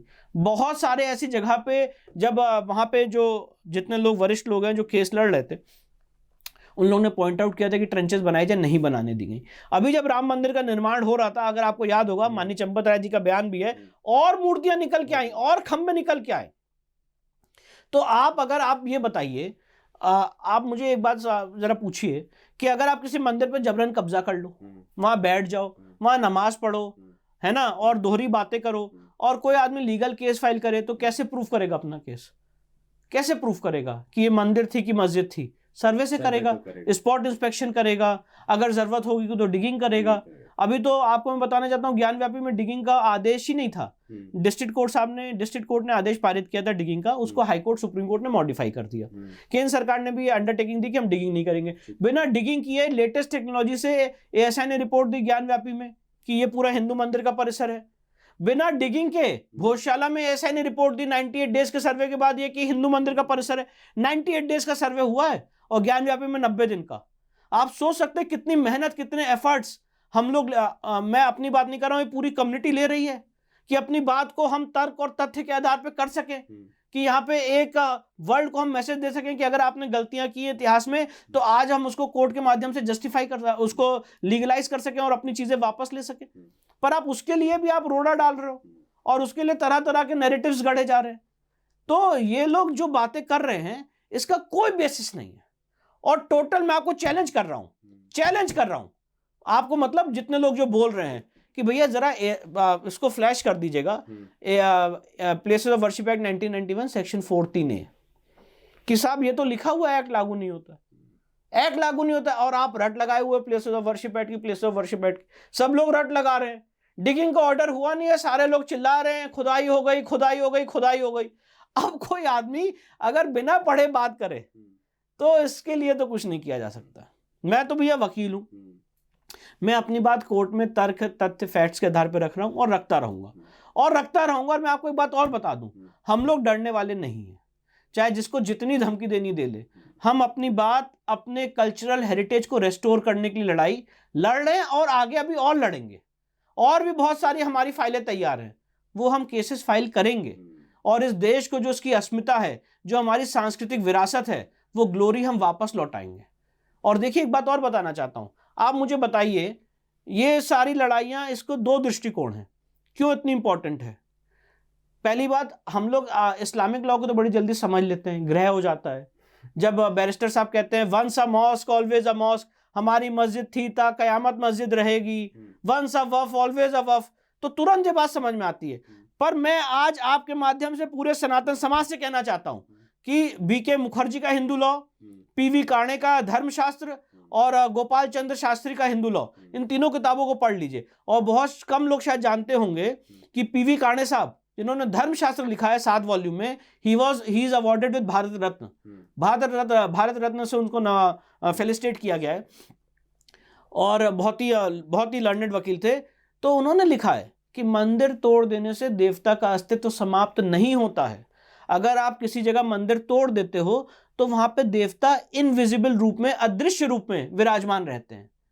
तो once a temple always a temple. और अगर किसी जगह स्वयंभू देवता होते हैं, जैसे ज्ञानव्यापी में स्वयंभू शिवलिंग है, तो शिवलिंग तोड़ देने से आपको क्या लगता है, इन आक्रांताओं को क्या लगता था कि आपने शिवलिंग तोड़ दिया तो मंदिर का अस्तित्व समाप्त हो गया? नहीं सर, शिवलिंग तोड़ देने से, मंदिर तोड़ देने से, खंबे तोड़ देने से, मूर्तियां काट देने से मंदिर का अस्तित्व समाप्त नहीं होता है। ये जो लड़ाई है, ये मैसेज है पूरे वर्ल्ड को कि अगर आप हमारे मंदिर तोड़ दोगे, ये सनातन समाज, ये सिविलाइजेशन हजारों साल बाद भी उठेगी और कहेगी कि इसी जगह हमारे देवता स्थापित थे, उनको हम वापस स्थापित करेंगे। और इसके लिए हमारा जो शास्त्रिक नियम है वो प्रिवेल करेगा। हमारा सनातन शास्त्रिक नियम सुप्रीम है। आप मुझे बताइए कि क्या हमारा हक नहीं है कि जो हमारे देवताओं की मूर्तियां आपने खंडित कर दी, उनको उनका सम्मान वापस दिया जाए? आप मुझे बताइए कि सोमनाथ में जब शिवलिंग तोड़े गए तो क्यों शिवलिंग वापस वहां पे स्थापित किए गए? बस आपने शिवलिंग तोड़ दिया तो खत्म हो गया। अगर आपने ज्ञानव्यापी में घुस के वहां पे वजू टैंक में मेरे शिवलिंग के ऊपर वजू करते रहे तो उसको रुकवाने के लिए लड़ाई ना लड़े। आप मेरे शिवलिंग पे वजू करते रहे, उसको रुकवाने के लिए मैं लड़ाई ना लड़ूं। और अगर उसको रुकवाने के लिए मैं लड़ाई लड़ रहा हूं तो कम्युनल हार्मनी बिगड़ जाएगी। और आप वजू करते रहे, वहीं पे मांग करते रहे कि मुझे टॉयलेट करना है, वहीं पे मांग करते रहे मुझे हाथ पैर धोने हैं, तो वो सेकुलर मांग है। मेरे पास तो आईए है, ऑन रिकॉर्ड मेरे पास आईए एप्लीकेशन अंजुमन इंतजामिया की, जिन्होंने ये कहा कि हमें वहीं पे करने दिया जाए। ये सब भद्दी बातें मैं बोलना नहीं चाहता हूं। तो आप सोच सकते हैं क्या मतलब, क्या हो क्या रहा है इस देश में। और जब उस शिवलिंग की हम कह रहे हैं ऐसा ही जांच करा ली जाए, तो कहते हैं जांच नहीं होनी चाहिए। 12 मई 2023 को honourable justice Arvind Kumar Mishra 1 Allahabad high court के उन्होंने ऑर्डर पास किया था एएसआई के एफिडेविट पे, 54 पेज के एफिडेविट पे, कि ये शिवलिंग देखने से अति प्राचीन लग रहा है और इसकी जांच हम कर लेंगे बिना शिवलिंग को डैमेज किए हुए। उन्होंने 12 मई 2023 को आदेश दिया इलाहाबाद हाईकोर्ट ने कि यहां पे एएसआई जांच कराई जाए शिवलिंग की। 19 मई 2023 को बिना कोई पिटीशन के अंजुमन इंतजामिया सुप्रीम कोर्ट पहुंच गई और सुप्रीम कोर्ट ने उस एएसआई जांच पर रोक लगा दी। आज वो केस सुप्रीम कोर्ट में लगा हुआ है। तो आप चाहते हो कि शिवलिंग, आप कह रहे हो फाउंटेन है, आप कह रहे हो फाउंटेन है, एक पक्ष ये कह रहा है शिवलिंग है, कैसे साबित होगा? सर्वे होगा, जहां से साबित होगा, ओरल एविडेंस तो दी नहीं जा सकती है। और जहां से आप भाग रहे हो, क्योंकि जब वो साबित हो जाएगा तो पता चल जाएगा कि आप शिवलिंग के ऊपर वजू कर रहे थे। इसलिए ये पूरा खेल रचा जा रहा है, ये जो स्वांग रचा जा रहा है, उसका कारण यह है कि सच सामने ना है। और आप मुझे बताइए, जो लोग कम्युनल कह रहे हैं उनसे पूछा जाए कि आप ज्ञानव्यापी परिसर तो चीख चीख के बोल रहे हैं हिंदू मंदिर का परिसर है, सारे हिंदू देवी देवताओं के श्लोक है वहां पे, हमारे जो सबसे जो 12 ज्योतिर्लिंग में से सबसे पहला ज्योतिर्लिंग है वो आदि विश्वेश्वर का ज्योतिर्लिंग है ज्ञानव्यापी में। और वहां पे आप वजू टैंक में शिवलिंग बरामद हुआ है, इतनी बड़ी घटना हो गई, आप वहां पे वजू करते रहे, उस एरिया को हमने सील कराया और आज उसकी अगर जांच की मांग करें तो कम्युनल मांग हो गई। सारा एक इकोसिस्टम यहाँ पे एक्टिवेट हो गया है। कोई रो रहा है, कोई गलत फैक्ट बोल रहा है और कह रहा है कि कम्युनल हार्मनी बिगड़ जाएगी। तो किस तरह की आप कम्युनल हार्मनी की बात कर रहे हो सर? विष्णु जी ठीक है, लेकिन आप बार बार जो है अयोध्या का और ज्ञानवापी केस, इस दोनों का रेफरेंस पॉइंट ले रहे हैं। अयोध्या बेंच में भी देखा जो रंजन गोगोई की बेंच थी, और बाद में जो ज्ञानवापी केस के ऑब्जर्वेशन में जो सीजीआई चंद्रचूड़ ने कहा, उन्होंने कहा कि finding the nature of the religious place not Baird under 1991 law. ठीक है, इसके बारे में जो समाज का एक वर्ग है वो कहता है कि इन दोनों मामलों ने एक पेंडोरा बॉक्स ओपन कर दिया, जिसके बाद हर मस्जिद के नीचे जो है मंदिर ढूंढी जा रही है। ये जो आरोप है कि क्या हम सच में हर मस्जिद के नीचे मंदिर ढूंढेंगे, इस आरोप को कैसे देखते हैं? देखिए, आपको मैं वही बताना चाहता हूँ। सबसे पहली बात, जस्टिस चंद्रचूड़ का जो ऑब्जर्वेशन है ये हिंदू समाज के या हमारे सिविलाइजेशन के लिए कोई उपयोग में नहीं है, क्योंकि एक ओरल ऑब्जर्वेशन था। ठीक है। और उन्होंने भी बहुत सारे इंटरव्यूज में बात कही है कि ये मेरा कोई फाइंडिंग नहीं थी। अगर कोई डायलॉग हो रहा है तो एक समझने के लिए आर्गुमेंट, मैंने क्वेश्चन पूछा था इसलिए मैंने वो क्वेश्चन थ्रो किया था। तो जो मीडिया ने उसको दिखाया कि कोर्ट ने ऐसा कह दिया और पेंडोरा बॉक्स ओपन हो गया, इसकी कोई लीगल बेसिस नहीं है, because it is not an order. कोई लिखित ऑर्डर नहीं है, सिर्फ उन्होंने एक ओरल बात पूछी थी मिस्टर हुज़ैफा अहमदी से। Point number 1। पॉइंट नंबर 2, आपको इस बात को, ये सारी खबरें दब जाती हैं, आपको जरा इसके लीगल पहलू को देखना चाहिए। सबसे पहली बात, इलाहाबाद हाईकोर्ट में ऑनरेबल जस्टिस रोहित रंजन अग्रवाल साहब ने फैसला दिया है 19 दिसंबर 2023 को। वो फैसला जो है वो वैलिड है। ऑब्जर्वेशन, ओरल ऑब्जर्वेशन वैलिड नहीं है। ठीक है। और सारा जो हमारा मीडिया का सेटअप है वो सब ओरल ऑब्जर्वेशन कोट करता है जस्टिस चंद्रचूड़ के। अरे भाई, ओरल ऑब्जर्वेशन को भूल जाइए, उसकी कोई लीगल वैल्यू नहीं होती है। जो लीगल वैल्यू होती है वो रिटन जजमेंट की होती है। तो आपका मतलब मेरे से सवाल ये होना चाहिए कि क्या कोई रिटन जजमेंट है जो आप बात कर रहे हो कि रिलीजियस कैरेक्टर एसरटेन करने की इजाजत देता है प्लेसेस ऑफ वर्शिप एक्ट? और मेरा जवाब है हाँ है। 19 दिसंबर 2023 का ऑनरेबल जस्टिस रोहित रंजन अग्रवाल साहब का जजमेंट है ज्ञानव्यापी के केस में, और ऑनरेबल जस्टिस मयंक कुमार जैन का जजमेंट है कृष्ण जन्मभूमि के केस में, जिसमें दोनों कोर्ट्स ने, इलाहाबाद हाई कोर्ट के, ये होल्ड किया है कि places of worship act religious character ascertain करने की इजाजत देता है। और इन दोनों जजमेंट्स को अभी तक सुप्रीम कोर्ट ने स्टे नहीं किया है। Point number 1। तो आप जो बात कह रहे हो, ये पहली बात तो ये 2 जजमेंट्स हैं जो ऑपरेट कर रहे हैं इन द फील्ड। दूसरी बात यह, आपने जो पूछा कि आप हर जगह अगर मस्जिद के नीचे मंदिर ढूंढेंगे, क्या इस आरोप को आप कैसे देखते हैं? तो सबसे पहली बात यह है कि ये जो बात की जाती है ना, ये हमारी इस रिसर्च को बड़ा हल्का करने की बात की जाती है। बहुत ही, मतलब जिसे कहते हैं कि आप अगर कोई इंटेलेक्चुअल बात कर रहे हो तो उसको इंटेलेक्चुअली कोई नहीं मीट कर सकता है। तो सबसे अच्छा है बिलो द बेल्ट उसको हंसी मजाक में उड़ा दो कि अरे कहाँ खोदेंगे, इसको यहीं पे भी खुदवा लीजिए। ऐसे बोला जाता है। इनफैक्ट यही नैरेटिव एक बार इलाहाबाद हाईकोर्ट में हुआ। कुछ लोग वहां पे गए थे ताजमहल की रिट को लेके, तो कहा कि आइए हाईकोर्ट भी खुदवा लीजिए, यहाँ पे भी शायद कुछ मिल जाएगा। ये जो नैरेटिव बिल्ड किया जाता है उसका ये कारण होता है। अब मैं आपको बोलना चाहता हूं कि यहाँ पे कोई भी व्यक्ति ऐसा नहीं है जो हल्की बात कर रहा है कोर्ट में, और जो कोर्ट देख रही है वो अगर कोई हल्की बात करेगा तो वो कोर्ट में सिद्ध हो जाएगी। अगर कोई फालतू की बात कर रहा है कि भाई यहाँ पे भी आप, यहाँ पे हमारा मंदिर था, तो वो केस देखते ही, और आप इतने सीनियर जर्नलिस्ट हैं, केस देखते ही साबित हो जाता है कि आप हल्की बात कर रहे हो कि आपकी बात में कोई वजन है। अब आप मुझे बताइए, जो हमने केसेस फाइल किए, मैं अपनी बात कर रहा हूँ, वहां पे कहाँ हल्की बात है और कहाँ हम साबित नहीं कर पाए? भोजशाला साबित कर चुके हैं, हिंदू मंदिर का परिसर है 98 डेज के सर्वे में। अपना ज्ञानव्यापी हम साबित कर चुके हैं 90 दिन के सर्वे में कि हिंदू मंदिर का परिसर है। कृष्ण जन्मभूमि में सर्वे का ऑर्डर हुआ था, सुप्रीम कोर्ट ने उस पर रोक लगा दी। संभल में हम साबित कर देंगे, जब अभी सर्वे हुआ है, रिपोर्ट सील कवर में रहेगी, और आगे चल के जब और डिटेल सर्वे होगा संभल भी साबित हो जाएगा कि हिंदू मंदिर का परिसर था। कुतुब मीनार में तो वहां पे ऑलरेडी लिखा हुआ है 27 जैन मंदिर, हिंदू मंदिर को तोड़कर उसके मलबे से कुव्वतुल इस्लाम मस्जिद बनाई गई। फिर आपका टीले वाली मस्जिद का केस ऑलरेडी चल रहा है, इस समय प्लेसेस ऑफ वर्शिप एक्ट की वजह से फंसा हुआ है, जो वहां पे लक्ष्मण टीला था और त्रेता युग का वहां पे कूप आज भी मौजूद है। इसके अलावा आप उसकी बात कर ली ताजमहल की। ताजमहल के लिए ऑलरेडी केस इस समय आगरा के सिविल कोर्ट में चल रहा है 2015 से, जिसमें वहां पे हमने कहा है कि वहां पे नीचे कमरे खुलवाए जाए, और उसमें भी अभी तक आगे नहीं बढ़े। जब वो आगे बढ़ेंगे तो वो भी साबित हो जाएगा कि ताजमहल हिंदू मंदिर का परिसर था। और इसके लिए तो पूरी रिसर्च है, मैं सिर्फ ओक साहब की रिसर्च पे नहीं रिलाई कर रहा हूँ, वीएस गोडबोले साहब की रिसर्च है और भी बहुत सारे हिस्टोरियंस उनकी रिसर्च है जिसमें बताया गया कि मुमताज महल बुरहानपुर में दफन की गई थी, वहां से 400 किलोमीटर दूर, 400 किलोमीटर दूर। और वहां पे पहले डेटिंग की है एक साइंटिस्ट ने और ये पाया है कि ताजमहल शाहजहां से पहले का बना हुआ मॉन्यूमेंट है और शाहजहां ने राजा जय सिंह से इसको एक्सचेंज में लिया, इस जगह को। हामिद लाहौरी की किताब है बादशाहनामा, उसका आप उठा के देख लीजिए, वो सारे रेफरेंसेस हमने दिए हैं। और ताजमहल में एएसआई ने जो एफिडेविट फाइल किया, मिनिस्ट्री ऑफ कल्चर ने, उस एफिडेविट को जरा कभी दिखाइए लोगों के सामने। क्या हल्की बातें हो रही हैं आप?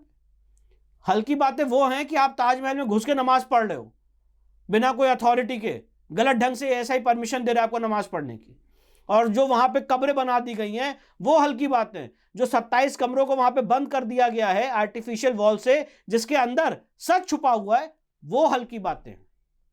तो मैं आपको ये पूछ रहा हूं कि ये जितने केसेस फाइल किए जा रहे हैं ये कोई हल्के केसेस नहीं है, सबके पीछे स्ट्रॉन्ग, मतलब मैं इसको स्ट्रॉन्ग रिसर्च है, एविडेंस है, और कोर्ट में बातें चल रही हैं। भाई आप कह रहे हो कि आप खुदवाओगे, कहाँ का खुदवाओगे? ऐसा आप लोग ऐसी बात, मतलब आपसे जो लोग कह रहे हैं कि ऐसी बातें करते हैं जैसे मतलब बहुत हल्की बातें हो रही हैं कि बड़ी वेग सी पब्लिसिटी के लिए, चीप पब्लिसिटी के लिए केस फाइल कर दिया और इन लोगों को कोई काम नहीं है। अरे एक केस को तैयार करने में सदियां लग जाती है, सदियों का एक्सपीरियंस लगता है, कितने रिसर्चर्स लगते हैं, कितनी किताबें मंगाई जाती हैं, कितना डीप स्टडी होती है, उसकी पूरी क्रोनोलॉजी सेट की जाती है, 6 8 महीने तक ड्राफ्टिंग होती है, और उसके बाद कोर्ट में जाते हैं, कोर्ट उसके बाद उस पर नोटिस जारी करता है, उसके बाद लंबी कोर्ट में प्रक्रिया चलती है, 10 15 मुकदमों के लिए अलग अलग जगह भागना पड़ता है, और आप कहते हो कि ये तो ऐसी खुदवाने की बात कर। तो क्योंकि आपके पास उसको इंटेलेक्चुअली काउंटर करने का है नहीं। आपको पास जो आज ज्ञानव्यापी में चीख चीख के जो औरंगजेब का फरमान है वो ये बोल रहा है ज्ञानव्यापी में और मथुरा में कि मैंने यहां पे मंदिर को तोड़ा, और उसके आदेश के अनुपालन में मंदिर तोड़े गए, ज्ञानव्यापी के और मथुरा के। अब इस फरमान का काउंटर तो है नहीं, तो क्या करेंगे? आपने कई नाम गिनाए, लेकिन उसमें जो प्रोमिनेंट हम कहें, सभी प्रोमिनेंट हैं, लेकिन मुख्य रूप से जिसकी चर्चा ज्यादा होती है उसमें से 3 नाम है अभी वर्तमान में: ज्ञानवापी, श्री कृष्ण जन्मभूमि और भोजशाला। ये तीनों मामले का अभी करंट स्टेटस क्या है? जो कोर्ट में मामले चल रहे हैं लंबे, इसका करंट स्टेटस क्या है वो आप बता सकते हैं हमें, मतलब संक्षिप्त में अगर हम? जी, ज्ञानव्यापी में मैं आपको बताना चाहता हूँ 31 जनवरी 2024 को ऑनरेबल जस्टिस ए के विश्वेश साहब ने वहां पे पूजा का आदेश दिया था व्यास जी के तहखाने में। जो मुलायम सिंह सरकार ने वहां पे व्यास परिवार को बाहर फेंक दिया था और वहां पे पूजा बंद कर दी थी, उस पूजा का आदेश दिया गया था। उसके बाद वहां पे 3 महीने तक कोई डिस्ट्रिक्ट जज साहब नियुक्त नहीं हुए। सुप्रीम कोर्ट ने आदेश दे रखा था कि ज्ञानव्यापी का केस का ट्रायल डिस्ट्रिक्ट जज महोदय ही करेंगे, तो 3 महीने तक डिस्ट्रिक्ट जज ही नियुक्त नहीं किए गए। उसके बाद जब डिस्ट्रिक्ट जज महोदय नियुक्त हुए तो जून की छुट्टियां पड़ गई, और उसके बाद जुलाई से वहां पे कोर्ट में ट्रायल नहीं चल रहा है। जुलाई से अभी तक ट्रायल नहीं चल रहा है, वहां पे सिर्फ डेट्स पे डेट्स पड़ रही है। कोई सुप्रीम कोर्ट का स्टे नहीं था, तब भी वहां पे ट्रायल नहीं चल रहा है। पहली बात तो ज्ञानव्यापी के केस में हमने सुप्रीम कोर्ट में एप्लीकेशन लगाई है कि बहुत ही सेंसिटिव मैटर है, और इस सारे केस को जो इस समय चल रहा है उसको आप इलाहाबाद हाई कोर्ट ट्रांसफर कर दीजिए ओरिजिनल ट्रायल के लिए, जैसे राम मंदिर का केस किया था। तो वो मामला सुप्रीम कोर्ट में भी लंबित है और वहां पे लोअर कोर्ट में ट्रायल नहीं चल रहा है। मथुरा श्री कृष्ण जन्मभूमि के सारे जो 15 मुकदमे फाइल हुए हैं वो सारे मुकदमे इस समय इलाहाबाद हाईकोर्ट आ चुके हैं ओरिजिनल ट्रायल के लिए, और उसमें 7-11 की स्टेज हम लोग जीत चुके हैं। एडवोकेट कमीशन का वहां पे ऑर्डर हो चुका है जिसको सुप्रीम कोर्ट ने रोक लगाई हुई है, और वहां पे इस समय ट्रायल नहीं चल रहा है क्योंकि अभी 12 दिसंबर को सुप्रीम कोर्ट ने आदेश पारित कर दिया और ये कह दिया कि किसी भी ट्रायल में कोई इफेक्टिव ऑर्डर पास नहीं होगा। और कल ये केस हाईकोर्ट में लगा था जिसमें कोई भी जो मस्जिद कमेटी का वकील है वो अपीयर नहीं हुआ था, वर्चुअली उन्होंने बायकॉट किया था, और अब अगली डेट इसमें 6 जनवरी लग गई है मथुरा श्री कृष्ण जन्मभूमि के केस में। भोजशाला के केस में वहाँ पे ऑनरेबल इंदौर हाईकोर्ट ने एएसआई सर्वे का आदेश दिया था। 98 डेज का एएसआई सर्वे हुआ, और सर्वे के दौरान ये जो मस्जिद कमेटी है वहाँ की दरगाह कमेटी वो सुप्रीम कोर्ट आ गई, सुप्रीम कोर्ट ने उस पर रोक लगा दी हाईकोर्ट की कार्रवाई पे, तो वो कार्रवाई वहाँ पे इस समय रुकी हुई है। ये इन तीनों केसेस का स्टेटस है। तो ये अभी आपने दिसंबर 12 सुप्रीम कोर्ट के वर्डिक्ट की बात, वर्डिक्ट नहीं, उन्होंने एक केस हियरिंग में, हाँ इंट्री मॉडल कहते हैं उसको, वो उन्होंने कहा कि जितने भी अभी जो सर्वे चल रहे हैं प्लेसेस ऑफ वर्शिप के, उस पर पॉज लगाए। ये जो सुप्रीम कोर्ट का कह सकते हैं अब उस डायरेक्शन है, सॉरी, उसको कैसे देखते हैं? देखिए, सबसे पहली बात है और ये कितना इफेक्ट करेगा जो मामले चल रहे हैं? बहुत इफेक्ट कर रहा है, मैं आपको बताना चाहता हूँ। पहली बात, सुप्रीम कोर्ट का डायरेक्शन क्या है मैं वो बता देता हूँ। सुप्रीम कोर्ट 12 दिसंबर को 3:30 बजे बैठी और 3:45 3:50 पे उठ गई, और इस 20 मिनट के दौरान कोई हियरिंग नहीं हुई। पहली बात, इस बात को समझने की जरूरत है। सुप्रीम कोर्ट ने आदेश क्या पारित किया? सुप्रीम कोर्ट ने आदेश ये पारित किया कि कोई भी नया केस दर्ज नहीं होगा। फाइल तो कर सकते हैं पर रजिस्टर ही नहीं होगा, तो रजिस्टर नहीं होगा तो मतलब वो कोर्ट के सामने जाएगा ही नहीं। Point number 1। दूसरा, सुप्रीम कोर्ट ने आदेश दिया कि जो पेंडिंग केसेस चल रहे हैं उसमें कोई भी सर्वे का आदेश नहीं होगा और कोई भी इफेक्टिव ऑर्डर कोई कोर्ट नहीं करेगी। ठीक है। अब इस आदेश में बहुत बड़ा लीगल फ्लॉ है और मैं बात कहना चाहता हूं आपके सामने, और ये मैं मानता हूं कि ये ऑर्डर टोटली गलत है, और ये क्यों गलत है उसके मैं कुछ आपके सामने बिंदु रखना चाहता हूं।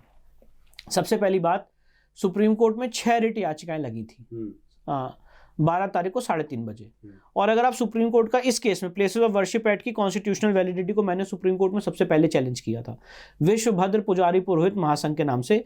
मेरी रिट पिटिशन नंबर है 559 ऑफ 2020, 559 ऑफ 2020, और हमने कहा था प्लेसेस ऑफ वर्शिप एक्ट एक ब्लैक लॉ है, और अगर प्लेसेस ऑफ वर्शिप एक्ट का ये इंटरप्रिटेशन है जो लोग दे रहे हैं कि आप कोर्ट नहीं जा सकते हैं, क्योंकि प्लेसेस ऑफ वर्शिप एक्ट का सार क्या है, या अगर आप बैरिस्टर साहब की या जितने लोगों की बात सुनेंगे उस सारी बात का सार क्या है कि ये सारे केसेस निप इन द बड हो जाएं और कोर्ट में कोई केस नहीं चल सकता है। You can not go to the court. Section 4 sub clause 2 को वो इंटरप्रेट कर रहे हैं। तो हमने कहा कि अगर ऐसा इंटरप्रिटेशन है तो 2 बातें हमने कही कि सेक्युलरिज्म के अलावा इस देश का बेसिक स्ट्रक्चर है judicial review, right to access to justice, court जाने का अधिकार, अपनी बात कोर्ट में रखने का अधिकार, एक्सेस टू जस्टिस होने का अधिकार, ये basic structure of the constitution है, मतलब फंडामेंटल राइट से भी ऊपर है। और सुप्रीम कोर्ट के बहुत सारे जजमेंट्स का मैंने हवाला दिया, इंदिरा गांधी वर्सेस राजनारायण से लेके अभी तक का, किहोटो होलान, सारे जजमेंट्स का मैंने हवाला दिया, जिसमें सुप्रीम कोर्ट ने कहा है कि आर्टिकल 21 का फैसेट है, एक आर्टिकल 21 और आर्टिकल 14 का अंग है लोगों के कोर्ट जाने का अधिकार। तो मैंने कहा कि अगर ऐसा इंटरप्रिटेशन है तो ये एक्ट ही असंवैधानिक है। उसमें सुप्रीम कोर्ट ने नोटिस जारी किया था, और भी रिट याचिकाएं अश्विनी उपाध्याय, सुब्रमण्यम स्वामी और बाकी लोगों की, जमियत उलमा हिंद, इन सारी लोगों की रिट याचिकाएं लगी, जिसमें सुप्रीम कोर्ट ने सारे क्वेश्चन ऑफ लॉ फ्रेम किए कि जब हम इस मामले की हियरिंग करेंगे 3 जज बेंच, तो हम इन क्वेश्चन ऑफ लॉ पे इसकी हियरिंग आगे बढ़ाएंगे। काफी दिन तक वो मामला नहीं लगा, अचानक से 12 तारीख को नोटिफाई हुआ कि 3:30 बजे लगना है। जब उसकी तह में गया तो पता चला एक letter all India Muslim personal law board ने जारी किया था और ये मांग की थी कि ऐसे जो मुकदमे हैं इसको तुरंत रोका जाए, और ऑनरेबल जो जस्टिस रोहिंटन नरीमन है वो भी ये, और जो हमारे सीनियर एडवोकेट हैं जो रो रहे थे, उन्होंने भी ये कहा कि ये सारे मुकदमे स्टे होने चाहिए, ये चल ही नहीं सकते हैं। ये पूरा नैरेटिव बनाया गया। अब सुप्रीम कोर्ट में वो मामला 12 तारीख को 3:30 बजे लगा, कोई हियरिंग उस दिन नहीं हुई। पॉइंट नंबर 1, सिर्फ और सिर्फ सुप्रीम कोर्ट आई और सुप्रीम कोर्ट ने आदेश सुनाया कि जमियत उलमा हिंद की याचिका है जिसमें उन्होंने कहा है कि इस एक्ट को इंप्लीमेंट किया जाए, और इसीलिए हम ये इंटरिम ऑर्डर पास कर रहे हैं कि कोई मुकदमा नया नहीं फाइल होगा, और जो पेंडिंग केसेस हैं उसमें कोई सर्वे का आदेश नहीं होगा और कोई इफेक्टिव आदेश पारित नहीं होगा। इसका रिजल्ट ये हुआ, ज्ञान व्यापी का केस, श्री कृष्ण जन्मभूमि का केस, भोजशाला का केस, संभल का केस, कुतुब मीनार का, जितने केसेस चल रहे हैं सारे 19-20 मुकदमे सबके सब रुक गए हैं, वर्चुअली होल्ड पे हो गए। कहां चलेंगे? जब सुप्रीम कोर्ट ये कह रहा है, 3 जजेस बेंच ये कह रही है कि कोई इफेक्टिव ऑर्डर नहीं पास होगा, तो लोअर कोर्ट प्रोसीड ही नहीं कर सकती आगे। Point number 1। पॉइंट नंबर 2, हमारे जितने सीनियर काउंसिल्स हैं, मनिंदर सिंह साहब, राकेश द्विवेदी, विकास सिंह और भी बहुत सारे लोग, श्रीधर पोटराजू, जितने लोग हैं वो अपीयर होते हैं, उन्होंने ये कहा था कि आज हम लोग रेडी नहीं हैं, अचानक से केस लगा है और हम लोगों को ये एक मंशा थी कि इसमें आगे की सुनवाई की रूपरेखा आज तय होगी, पर ऐसा इंटरिम ऑर्डर पास होगा ये हमें नहीं पता था, और ना इंटरिम ऑर्डर का जवाब देने का हमें कोई मौका दिया गया कि भाई अगर उन्होंने ऐसी बात कही तो हमें उसका लीगली एक काउंटर एफिडेविट फाइल करने का जवाब देना चाहिए था, उसके बाद हियरिंग पे लगाना चाहिए था, पर ऐसा कुछ नहीं हुआ। कोर्ट आई और कोर्ट ने आदेश पारित करके, कोर्ट ने कहा कि अगर आप हमें आदेश नहीं पारित करने देंगे तो हम चैम्बर में आदेश पारित करेंगे, और ये 3:50 पे हियरिंग खत्म हो गई। तो सुप्रीम कोर्ट के इस आदेश से मैं सहमत नहीं हूं। मैं इसके लिए सुप्रीम कोर्ट में स्टे वेकेशन एप्लीकेशन दूंगा। और मैं एक बात और कहना चाहता हूं, एक पक्ष ये कह रहा है कि प्लेसेस ऑफ वर्शिप एक्ट असंवैधानिक है, दूसरा पक्ष ये कह रहा है कि places of worship act valid है। दो पक्ष है, तो एक पक्ष तो ये भी हो सकता था कि एक्ट को स्टे कर दिया जाए, एक्ट को रोका भी तो जा सकता था, एक्ट को रोका भी तो जा सकता था, और दूसरा पक्ष क्या था, एक्ट को इंप्लीमेंट किया। तो दोनों पक्षों को पहले सुनना तो था, हमारी बात भी तो सुननी थी ना कि हम क्या कहना चाह रहे हैं, हमारी क्या रिसर्च है। अगर एक पक्ष ये कह रहा है एक्ट स्टे कर दीजिए, तो जो दूसरा पक्ष एक पक्ष ये कह रहा है कि एक्ट इंप्लीमेंट कर दीजिए, और जो दूसरा पक्ष कह रहा है कि एक्ट स्टे कर दीजिए, तो जब दोनों को सुनेंगे तभी तो एक निर्णय आएगा। पर बिना सुने ये निर्णय दिया गया। मैं और एक बात और, जो प्लेंटिफ्स हैं ज्ञानव्यापी के केस के, मथुरा श्री कृष्ण जन्मभूमि के केस के, भोजशाला के केस के, टीले वाली मस्जिद के केस के, कुतुब मीनार के, ताजमहल के, ये कोई भी प्लेंटिफ कोर्ट के सामने नहीं है। अच्छा। कोई भी इस केस में पार्टी नहीं था। जमीयत उलमा हिंद और हम लोगों की रिट याचिका थी, तो कोर्ट ने उन लोगों की बात तो सुनी ही नहीं जो इसमें ओरिजिनल प्लेंटिफ्स हैं, जो पिछले 4 साल 5 साल 10 साल 15 साल से न्यायालयीन लड़ाई लड़ रहे हैं और लोअर कोर्ट से जजमेंट लेके आए हैं कि यहाँ पे प्लेसेस ऑफ वर्शिप एक्ट लागू नहीं होता है, चाहे वो भोजशाला हो, चाहे वो कृष्ण जन्मभूमि हो, चाहे वो ज्ञानव्यापी हो। तो उन सारे लोगों ने जो इतने दिन तक मेहनत की, और जो सिविल कोर्ट हाई कोर्ट से जजमेंट आया, जो सुप्रीम कोर्ट में अलग अलग बेंचेस में एसएलपी में पेंडिंग है, वो सारे केसेस कैसे ओवररूल हो गए just by an order of writ petition. तो ये सब बहुत बड़ा इसमें लीगल लैक्यूना है, तो लीगल फैलेसी है। आप ये कहना चाह रहे हैं कि उस दिन दिसंबर 12 को कोर्ट तय करके आई थी कि हमें जाना है और हमें ये कहना है कि आज मतलब इस पे होल्ड लगना है। हियरिंग नहीं हुई।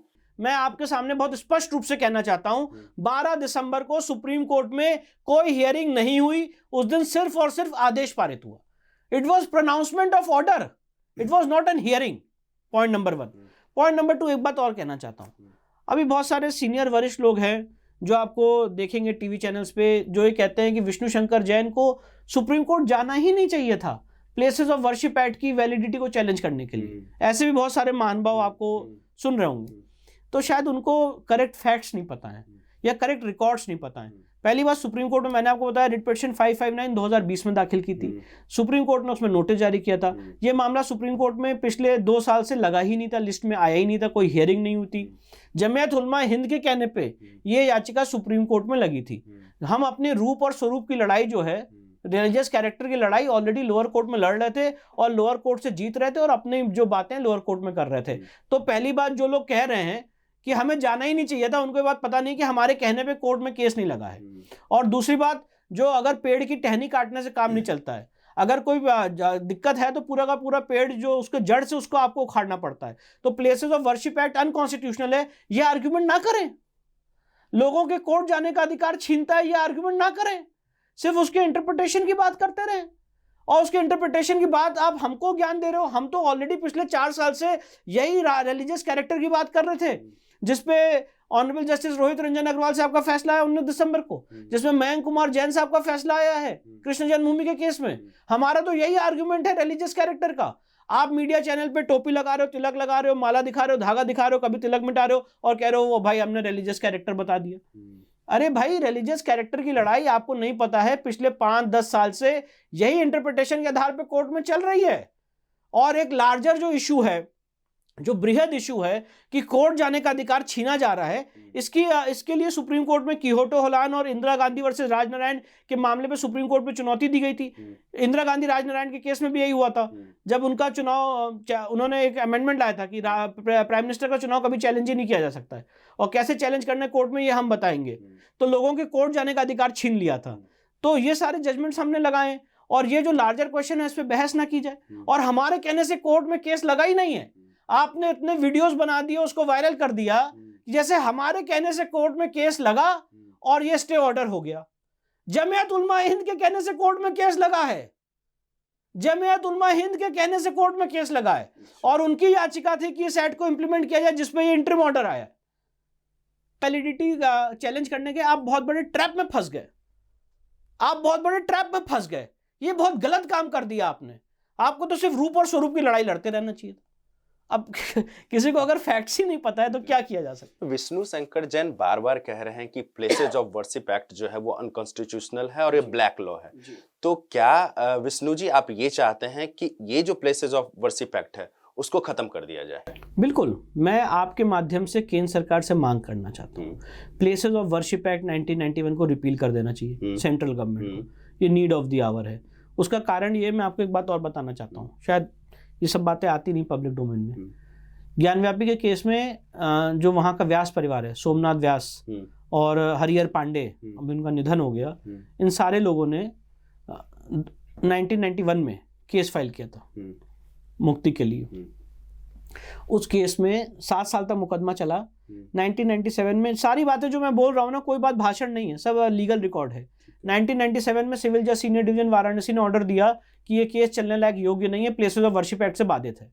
उस मामले को व्यास परिवार ने चुनौती दी डिस्ट्रिक्ट कोर्ट में, और डिस्ट्रिक्ट कोर्ट ने 1998 में फैसला दिया कि नहीं, धार्मिक स्वरूप तय करने के लिए, जो धार्मिक स्वरूप की बात करें उनको पता नहीं, 1998 में फैसला आ चुका है।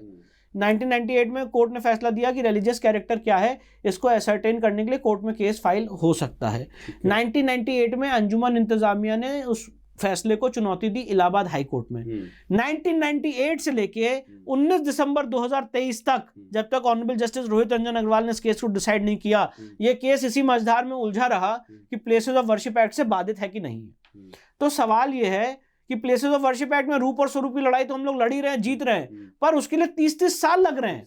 1991 से आप जोड़ लीजिए 2023 तक, ये केस आगे ही नहीं बढ़ा, सिर्फ इसी मझधार में फंसा रहा कि प्लेसेस ऑफ वर्शिप एक्ट से बाधित है कि नहीं है।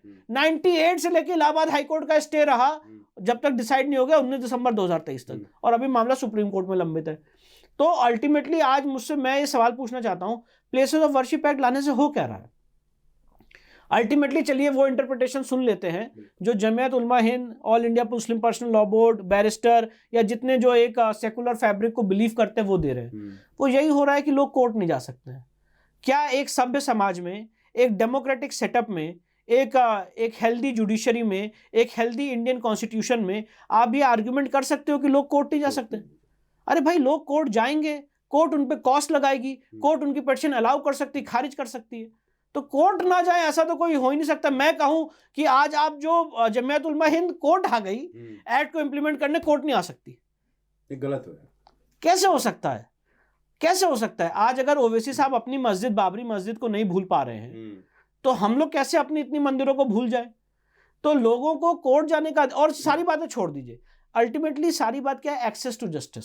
हम कोर्ट जाएंगे, कोर्ट में अपनी बात एविडेंस, तर्क, फैक्ट्स के आधार पर रखेंगे। कोर्ट हमसे एग्री कर सकता है, कोर्ट हमसे डिसएग्री कर सकता है। हम अपनी बात इस 3 टायर सिस्टम में, lower judiciary, high court, supreme court में करते रहेंगे, और शायद कभी सक्सेसफुल हो, कभी ना सक्सेसफुल हो। कितने केसेस ऐसे हैं जो मैंने, मेरे पिताजी ने लड़े, 49 ईयर्स के लीगल करियर में डिसमिस हो गए, खारिज हो गए, कॉस्ट लग गई। लगती ही है, रोज आप देखते सुनते हैं कि अरे कोर्ट ने फेंक दिया, ये बेकार है भाई। ठीक है, क्या कर सकते हैं, पर कोर्ट ही ना जाए ये आप कैसे कह सकते हो? तो ये पूरा मूलभूत मुद्दा है, और इसीलिए हमने मांग की है कि प्लेसेस ऑफ वर्शिप एक्ट खत्म किया जाए। इसको खत्म करने के बाद आपको पता है क्या होगा? ये बहुत बड़ा, मैं आपको बोलना चाहता हूं, बहुत बड़ा रोड़ा अटकाया जा रहा है। प्लेसेस ऑफ वर्शिप एक्ट खत्म हो तो क्या होगा? क्या ज्ञानव्यापी का केस हम लोग जीत जाएंगे? क्या मथुरा श्री कृष्ण जन्मभूमि का केस हम लोग जीत जाएंगे? ऐसे हम लोग को केक वॉक मिल जाएगा? क्या भोजशाला का केस हम लोग जीत जाएंगे? संभल का केस जीत जाएंगे? उसके बाद पता है क्या होगा? उसके बाद जाके ट्रायल शुरू होगा। मतलब इसको हटने के बाद ट्रायल शुरू होगा, उसके बाद हमें 10-15 साल लग जाएंगे कोर्ट की इस प्रक्रिया में। कोर्ट की इस प्रक्रिया में 10-15 साल लग जाएंगे, ट्रायल करते करते, एविडेंस लाते लाते, सर्वे करते करते। सीपीसी की इतनी जटिल प्रक्रिया है, क्रॉस एग्जामिनेशन, उसके बाद सारे जो ओरल गवाही, रिटन गवाही, फाइनल हियरिंग, इश्यूज फ्रेमिंग, हर एक स्टेज पे वहां से लेके सुप्रीम कोर्ट, हाई कोर्ट आना, बहुत जटिल प्रक्रिया है। तो ये क्या ऐसे ही हो जाएगा? तो ये सिर्फ इसलिए किया जा रहा है, मैं आपको बताना चाहता हूं बहुत सीरियसली, ये सिर्फ इसलिए किया जा रहा है कि अभी 5 साल 10 साल इस मामले को लटकाया, इन सारे मामलों को लटकाया जा सके। और जो स्पॉट बोल रहा है, मैं बात बहुत सीरियसली कह रहा हूं आपके चैनल पे, प्लीज मेरी बात कन्वे करिएगा।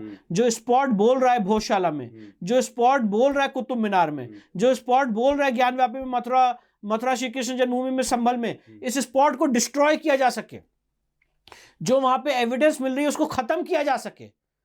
और उसके बाद 10 साल बाद जब ये पूरी कॉन्स्टिट्यूशन, मैं आपको एक बात और बता दूं, प्लेसेस ऑफ वर्शिप एक्ट टिक नहीं सकता है कोर्ट में, टिक नहीं सकता है। कोई कोर्ट, जुडिशरी कह नहीं सकती कि आप कोर्ट नहीं आ सकते हैं, ये बात उनको भी पता है। तो अभी एक नैरेटिव बना के इसको स्टे करा दिया है, हमारे सारे केसेस को स्टे करा दिया है और प्लेसेस ऑफ वर्शिप एक्ट का एक नैरेटिव बिल्ड कर दिया कि सेक्युलरिज्म का सबसे जीता जागता उदाहरण है। इससे होगा क्या, 2-3 साल 5 साल जो स्ट्रेटेजी अदर साइड की मैं आपको डिले बता रहा हूँ कि डिले कर दें, और डिले करके जो स्पॉट जहां जहां जो बोल रहा है वो एविडेंसेस डिस्ट्रॉय कर दें, और फिर 5 साल बाद बोलेंगे आओ सर्वे करा लो, फिर कहेंगे क्या मिला, कुछ नहीं मिला। ये स्ट्रेटेजी, और उसके बाद भी हम लोग 10-15 साल तक लड़ाई लड़ेंगे, शायद कितने साल लग जाए पता नहीं, 70 साल राम मंदिर के केस में लग गए कि हमें न्याय जो है त्वरित ना मिले, जितना डिले हो सके। तो प्लेसेस ऑफ वर्शिप एक्ट खत्म होने के बाद ऐसा नहीं कि हमें बस तुरंत गए और हमें हमारी मंदिरें मिल गई, उसके लिए फिर लंबी लीगल लड़ाई लड़नी पड़ेगी। तो ये तो सिर्फ एक रोड़ा है हमारी इस बहुत ही लंबी जर्नी में। तो ये इसका पूरा स्ट्रेटेजी इसके पीछे।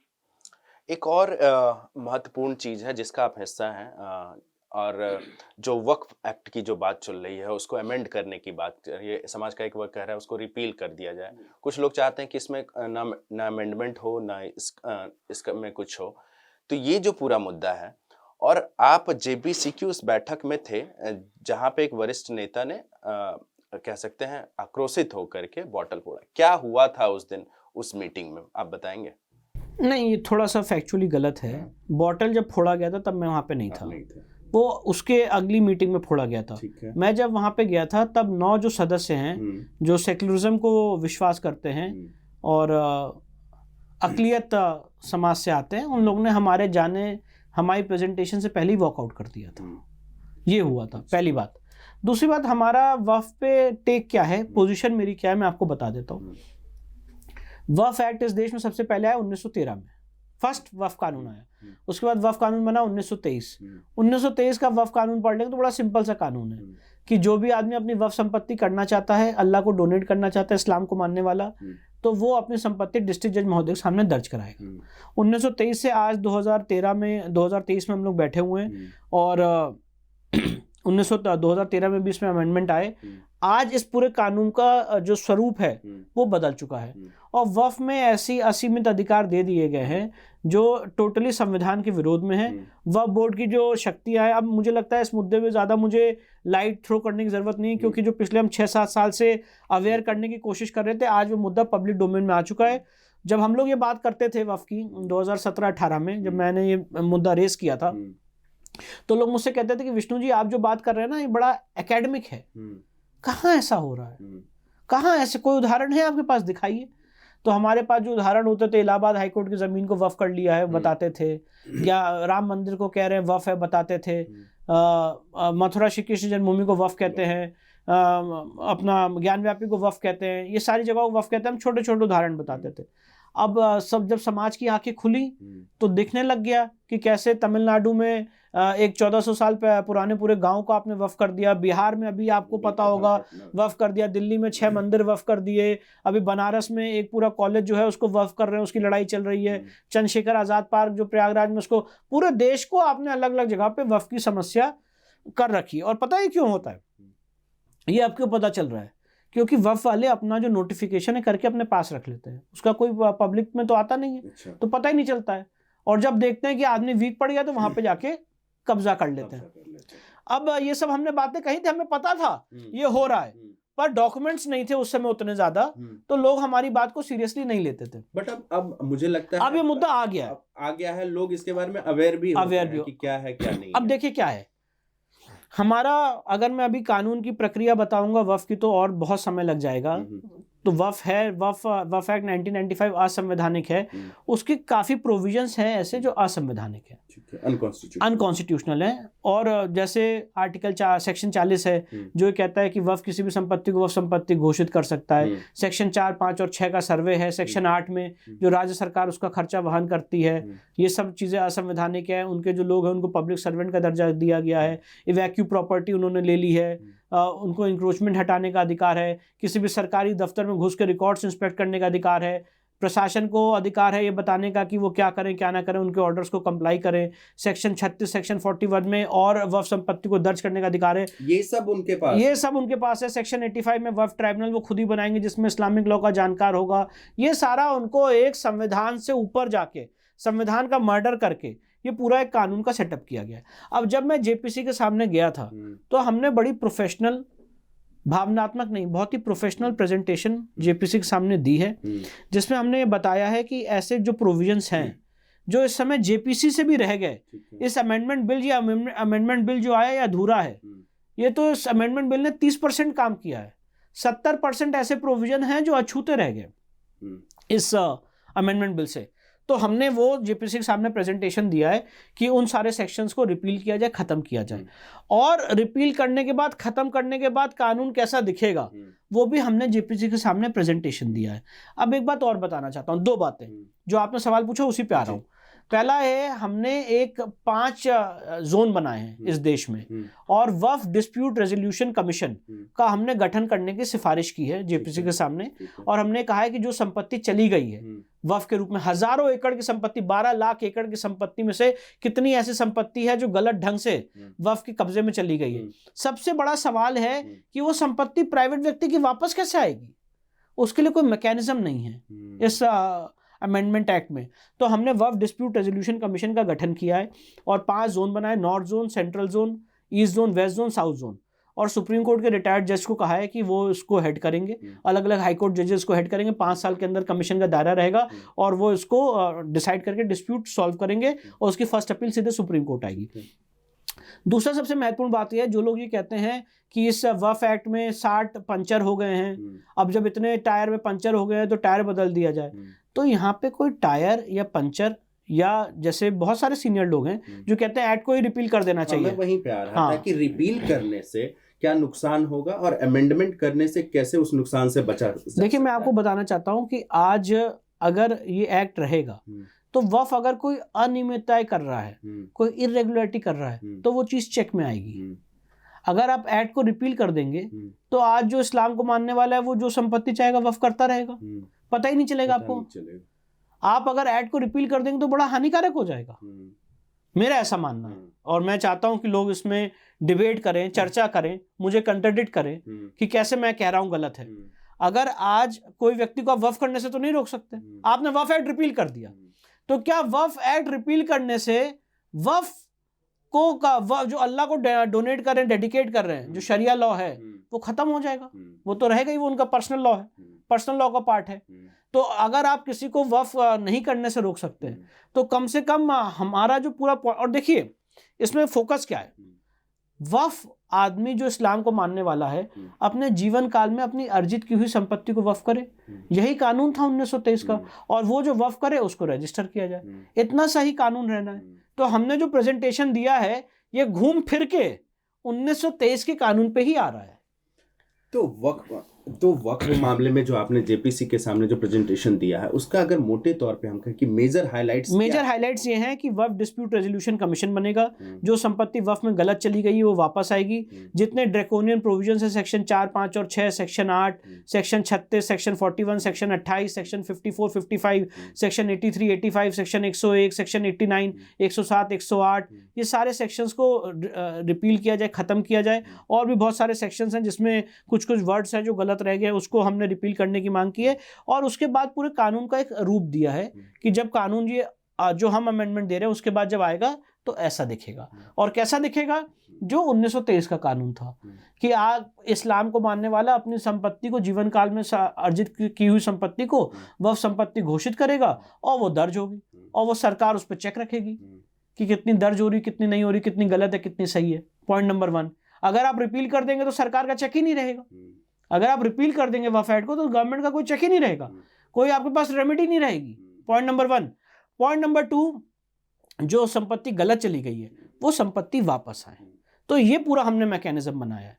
अगर वक्फ एक्ट को रिपील कर दिया जाएगा तो तब भी आपको वक्फ एक्ट लाना पड़ेगा, तो उसमें भी यही आएगी बात, चाहे कान को ऐसे पकड़ो चाहे घुमा के पकड़ो। चलो ये मान लेते हैं रिपील कर दीजिए, उसके बाद भी तो वक्फ के लिए कानून लाना पड़ेगा कि कैसे उसको गवर्न किया जाएगा, कैसे रजिस्टर किया जाएगा, तो उसमें भी यही बातें आएंगी।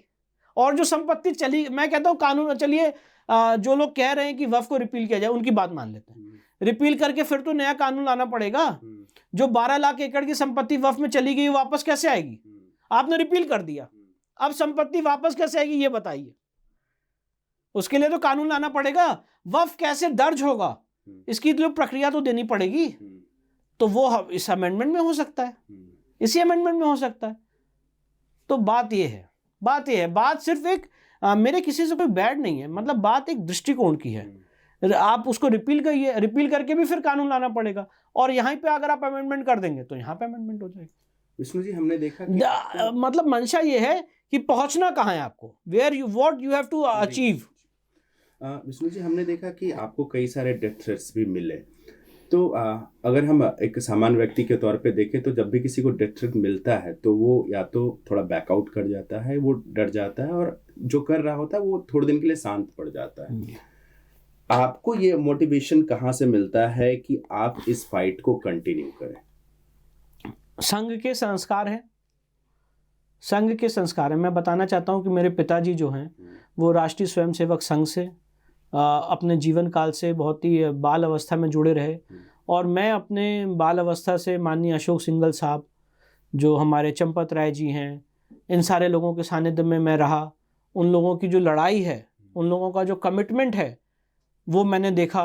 उन नारों के बीच में मेरा जन्म हुआ, जब नारे लगते थे, सौगंध राम की खाते हैं मंदिर वहीं बनाएंगे, बच्चा बच्चा राम का जन्मभूमि के काम का, सौगंध राम की खाते हैं मंदिर वहीं बनाएंगे। हम लोगों ने कोठारी बंधुओं का जो शहादत है वो राम मंदिर के लिए देखी है। जो मेरे मतलब पिताजी ने पूरा एक अपना पूरा जीवन लगा दिया इस पूरी कॉज के लिए, उसको मैंने देखा है। तो इसलिए मुझे लगता है कि जो संस्कार मिले हैं, और वो एक बहुत बड़ा कारण है। दूसरी बात, हमने इतिहास पढ़ा है। इतिहास में हमने पढ़ा है कि किस तरह से यहाँ पे मुगलों ने, गुलामों के गुलाम ने हम लोगों के ऊपर शासन किया। सन 712 से जब मोहम्मद बिन कासिम का यहाँ पे पहला आक्रमण हुआ, उसके बाद हमारी सभ्यता, हमारी संस्कृति को नष्ट किया गया। हमारे यहाँ पे औरतों बच्चों को उनकी आबरू लूटी गई, कैसे कैसे उनको बाजारों में बेचा गया, कैसे कैसे हमारे मंदिर ध्वस्त किए गए, कैसे कैसे लोगों के सर काट के उसके खंभे बना दिए गए और गाजी की उपाधि ली गई। तो ये सारा इतिहास मैंने पढ़ा है, और मुझे ये मेरा प्रण है कि मैं अगर जीवित रहा तो इस देश को, मैं और मेरे पिताजी अपने लीगल माध्यम से, हम ये नहीं कह रहे हम ही सब कुछ कर सकते हैं, इस बहुत बड़ी लड़ाई में हमारा गिलहरी जैसा योगदान है, पर हमारा ये प्रण है कि हम इस अपनी जो एफर्ट्स हैं इसके माध्यम से अपनी कल्चरल हेरिटेज को, अपनी रिच ग्लोरी को, अपनी अस्मिता को, अपने सम्मान को हम वापस लौटा सकें। पेट्रोल का दाम कितना है, ब्रिज कितने बन रहे हैं, बैंकिंग इंफ्रास्ट्रक्चर कितना है, फॉरेन कितनी हुई, ये सारी चीज़ें तो चलती रहेंगी, पर सबसे बड़ी चीज़ आदमी की होती है आर्टिकल 21 में, your right to life with dignity. अगर आपको आपकी इज्जत ही नहीं मिल सकती है तो फिर क्या फ़ायदा ऐसा जीने का। तो मुझे इस पूरी सिविलाइजेशन के लिए, इस पूरे समाज के लिए उसकी डिग्निटी वापस चाहिए। और जो गुलामी काल में गुलामों के गुलाम ने शासन किया है, हमारी खाल के जूते पहने हैं, हमारे जो सिख भाई हैं, हमारे जो लोगों को शहादत की गई है, दीवालों में चुनवाया गया है, गरम तवे पे झोंका गया है, जो सर काटे गए हैं, ये औरंगजेब बाबर की जो मानसिकता है, ये इस देश में नहीं चल सकती है। ये डोमिनेशन नहीं चल सकता है। और जो इस देश में सेकेंड लार्जेस्ट मेजॉरिटी है, आज वो माइनॉरिटी का दर्जा लेके माइनॉरिटी मंत्रालय के तहत सारी बेनिफिट्स दे रही है, over and above majority community आप सारी स्कीम्स का बेनिफिट ले रहे हो। ये जो एक दोहरा पूरा चीज चल रहा है, इसके मैं बहुत खिलाफ हूं। और एक बात और कहना चाहता हूं, मैंने वीर सावरकर साहब को पूरा पढ़ा, और डॉक्टर अंबेडकर को भी पूरा पढ़ा, और संविधान सभा की सारी डिबेट्स भी मैंने पढ़ी। हो सकता है कुछ चीजें स्किप हो जाए, मैं नहीं कह रहा हूं कि मैं कंप्लीट हूं, पर जो कंट्रडिक्शन इस देश में बंटवारे के समय था, वही कंट्रडिक्शन इस देश में आज भी है। कोई कंट्रडिक्शन में फर्क नहीं है, सिर्फ आप उसको जुमला पहना लीजिए, आप उसको अलग अलग शब्दों में रख लीजिए, पर मेरी बात को नोट रखिएगा, जिस कंट्रडिक्शन से वीर सावरकर साहब गुजरे, जिस कंट्रडिक्शन से अंबेडकर साहब गुजरे, वही कंट्रडिक्शन आज है। Ambedkar thought on Pakistan chapter number 2, उसमें पढ़ लीजिए। उन्होंने कहा हिंदू मुस्लिम सबसे बड़ा मुद्दा है इस देश का, और जब तक हिंदू मुस्लिम का ये इश्यू सॉल्व नहीं हो जाता है, तब तक कोई नई इमारत नहीं रखी जा सकती है। पर आज हिंदू मुस्लिम का इश्यू चल रहा है और नई इमारतें रखी जा रही हैं। तो नई इमारतें तब तक मत रखिए जब तक ये जो कोर इश्यूज हैं, मैं ये कहना चाहता हूं, petrol, diesel, infrastructure, bridge, hospital, college से बड़ा ये कोर इशू है। जब तक ये कोर इशू नहीं सॉल्व हो जाता है, तब तक कुछ नहीं सॉल्व होगा। आज बांग्लादेश में क्या हो रहा है हिंदुओं के साथ, वहां पे तो पूरा आंदोलन रिजर्वेशन के खिलाफ था। क्यों हमारे इस्कॉन मंदिर तोड़े, क्यों जो वकील जा रहा है वहां पे केस लड़ने उसको मार दिया गया, क्यों वहां पे औरतों की बलात्कार हुआ, इज्जत लूटी गई। बंगाल में अभी जब पोस्ट पोल वायलेंस हुआ, पूरे देश ने देखा कि क्या क्या बातें कही गई। मैंने तो एज एडवोकेट कितने लोगों का इंटरव्यू किया है, मेरे पास रिकॉर्डिंग है। मतलब मैं ये शब्द ऑन एयर नहीं बोल सकता हूं कि क्या क्या किया गया बंगाल में पोस्ट पोल वायलेंस में। कितने लोगों को पलायन करके आसाम जाना पड़ गया। पूरे देश में ऐसे हालात बन रहे हैं, रोहिंग्या घुसते चले जा रहे हैं, पूरे देश में डेमोग्राफिक चेंज हो रहा है, और आप कहते हो कि आप इसकी बात करेंगे तो कम्युनल हार्मनी बिगड़ जाएगी। मैं पूछना चाहता हूं, संभल की बात कर लीजिए, जहां पे इस समय डेमोग्राफिक चेंज हो गया है, क्या हालत है वहां पे हिंदू समाज की? हम लोग वहाँ पे थे, अभी 2-3 दिन थे। अब मुझे लगता है जो हिंदू पॉपुलेशन है काफ़ी घटा है, और जो वहाँ का समृद्ध वर्ग है, मैंने कई लोगों से बात की जो बिजनेस में थे, उनका परिवार टोटली वहाँ से माइग्रेट कर गया है। तो ये जो स्थिति आप डेमोग्राफी चेंज की बता रहे हैं, ये और भी जगह हो रही है। और इसलिए मैं कहना चाहता हूँ, जो परम पूज्य सर संचालक है, मैं उनकी बात से एग्री करता हूँ कि हम लोग को 3 बच्चे करने चाहिए, इनफैक्ट 5 बच्चे करने चाहिए। हमारी जो पॉपुलेशन है गिर रही है, हम लोग की पॉपुलेशन गिर रही है, और जो लोग पॉपुलेशन कंट्रोल की बात कर रहे हैं वो इस समय गलत बात कर रहे हैं। पॉपुलेशन कंट्रोल का कानून हिंदू समाज के खिलाफ जाएगा। लेकिन हम तो कहते हैं कि हमारा पॉपुलेशन, मान लो चाइना के बाद हम दूसरे नंबर पे हैं। भैया चाइना रो रहा है, चाइना रो रहा है, वो कह रहा है कि वापस पॉपुलेशन स्टार्ट करिए। रशिया में वहां पे आपको पता है सेक्स टाइम दिया जा रहा है कि आप बच्चे पैदा करिए। जो लोगों ने ये एक्सपेरिमेंट किया वर्ल्ड में, पहली बात तो मैं इंडिया के दृष्टिकोण को वर्ल्ड पर्सपेक्टिव से नहीं देखता हूं, पर अगर आप इसको वर्ल्ड पर्सपेक्टिव से देख लें, पॉपुलेशन कंट्रोल कहीं वर्क किया ही नहीं है। और एक बात और, पॉपुलेशन कंट्रोल का जो पूरा दृष्टिकोण है, मैं आपसे बहुत खुल के कह रहा हूं, वो दृष्टिकोण ये है कि एक वर्ग जो ज्यादा बच्चे पैदा कर रहा है वो उसको रोक देगा। वो कभी नहीं रोकेगा, वो कभी नहीं रोकेगा। आप क्या लाओगे पॉपुलेशन कंट्रोल में? आप बताओ मुझे, क्या ऐसे प्रावधान लाओगे? आप कहोगे कि आपको सरकारी नौकरी नहीं मिलेगी, कहेगा हमें नहीं चाहिए। आप कहोगे कि आपको एमएलए एमपी का टिकट नहीं मिलेगा, कहेगा हमें नहीं चाहिए।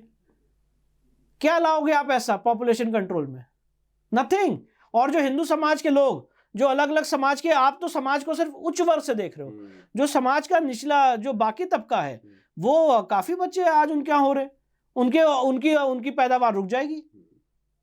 मैं जैन कम्युनिटी आता, हमारे यहाँ 0.1% फर्टिलिटी रेट है। इतने ज्यादा फर्टिलिटी रेट कम हो चुका है। तो ये जो बच्चे पैदा कम करने की बात हो रही है, इसका सबसे ज्यादा इफेक्ट हमें होगा, और डेमोग्राफिक चेंज होता चला जाएगा। ये देश तब तक सेकुलर है जब तक यहाँ पे हिंदू मेजॉरिटी में है।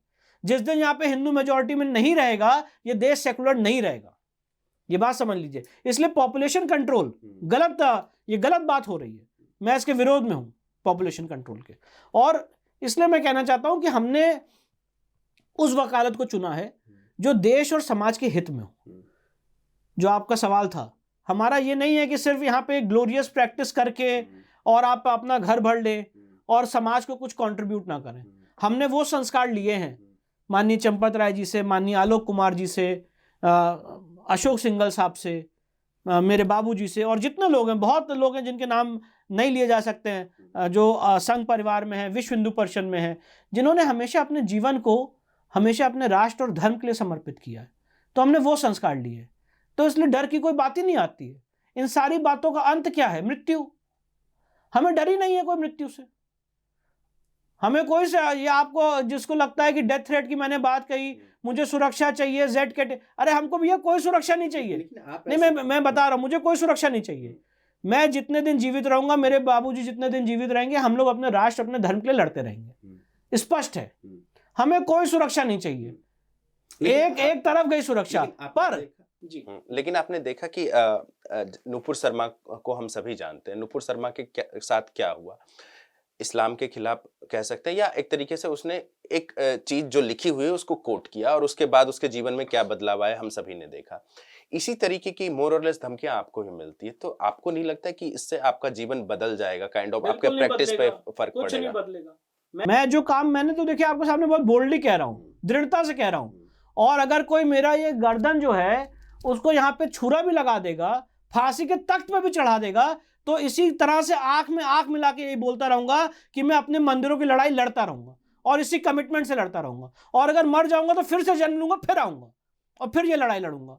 पर जो गुलामी काल में यहाँ पे मुगलों ने किया है, इस मुगल दास्ता को, इस मुगल डोमिनेशन को यहाँ पे नहीं चलने देंगे। उसने लीगल लड़ाई लड़ते रहेंगे, ये बात मरते दम तक कहेंगे। और देखिए एक बात और है, जो आदमी को मृत्यु का भय नहीं होता है ना, आप ये सोचिए, अगर मुझे डर होता, जब मैं संभल गया था, मेरे से तो मौत 15 मीटर दूर थी, 15 मीटर दूर। जरा बात करिएगा वहां पे प्रशासन के लोगों से, वहां पे क्या हालत थी। 15 मीटर दूर थी मौत। 50,000 लोग नारे तकबीर अल्लाह अकबर के नारे लगा रहे थे। कहां रहते वो लोग? देवर कमिंग टू द जो लोग सर्वे कर कौन रहा था? रमेश राघव जी जो वहां के लोकल हैं, स्टेट का जो वकील है उनसे, प्रिंस शर्मा जी, उनसे इनका उसमें ज्यादा लेना देना नहीं। सेंट्रल गवर्नमेंट के वकील, उनका कोई लेना देना नहीं। मैं था और एडवोकेट कमिश्नर थे। तो किसको मारने आ रहे थे वो लोग? उनका टारगेट कौन था? टारगेट वही था। तो अगर आज 50,000 लोगों के बीच में मैं जाके वहां पे आया हूं, तो ये सिर्फ और सिर्फ मेरे ईश्वर, मेरे आराध्य ने मुझे वहां भेजा है और वहां से निकाला है। उस समय दिमाग में क्या चल रहा था? मुझे तो एक रेश मात्र भी डर नहीं लगा, एक रेश मात्र भी। आपके सामने बोलो, एक रेश मात्र भी।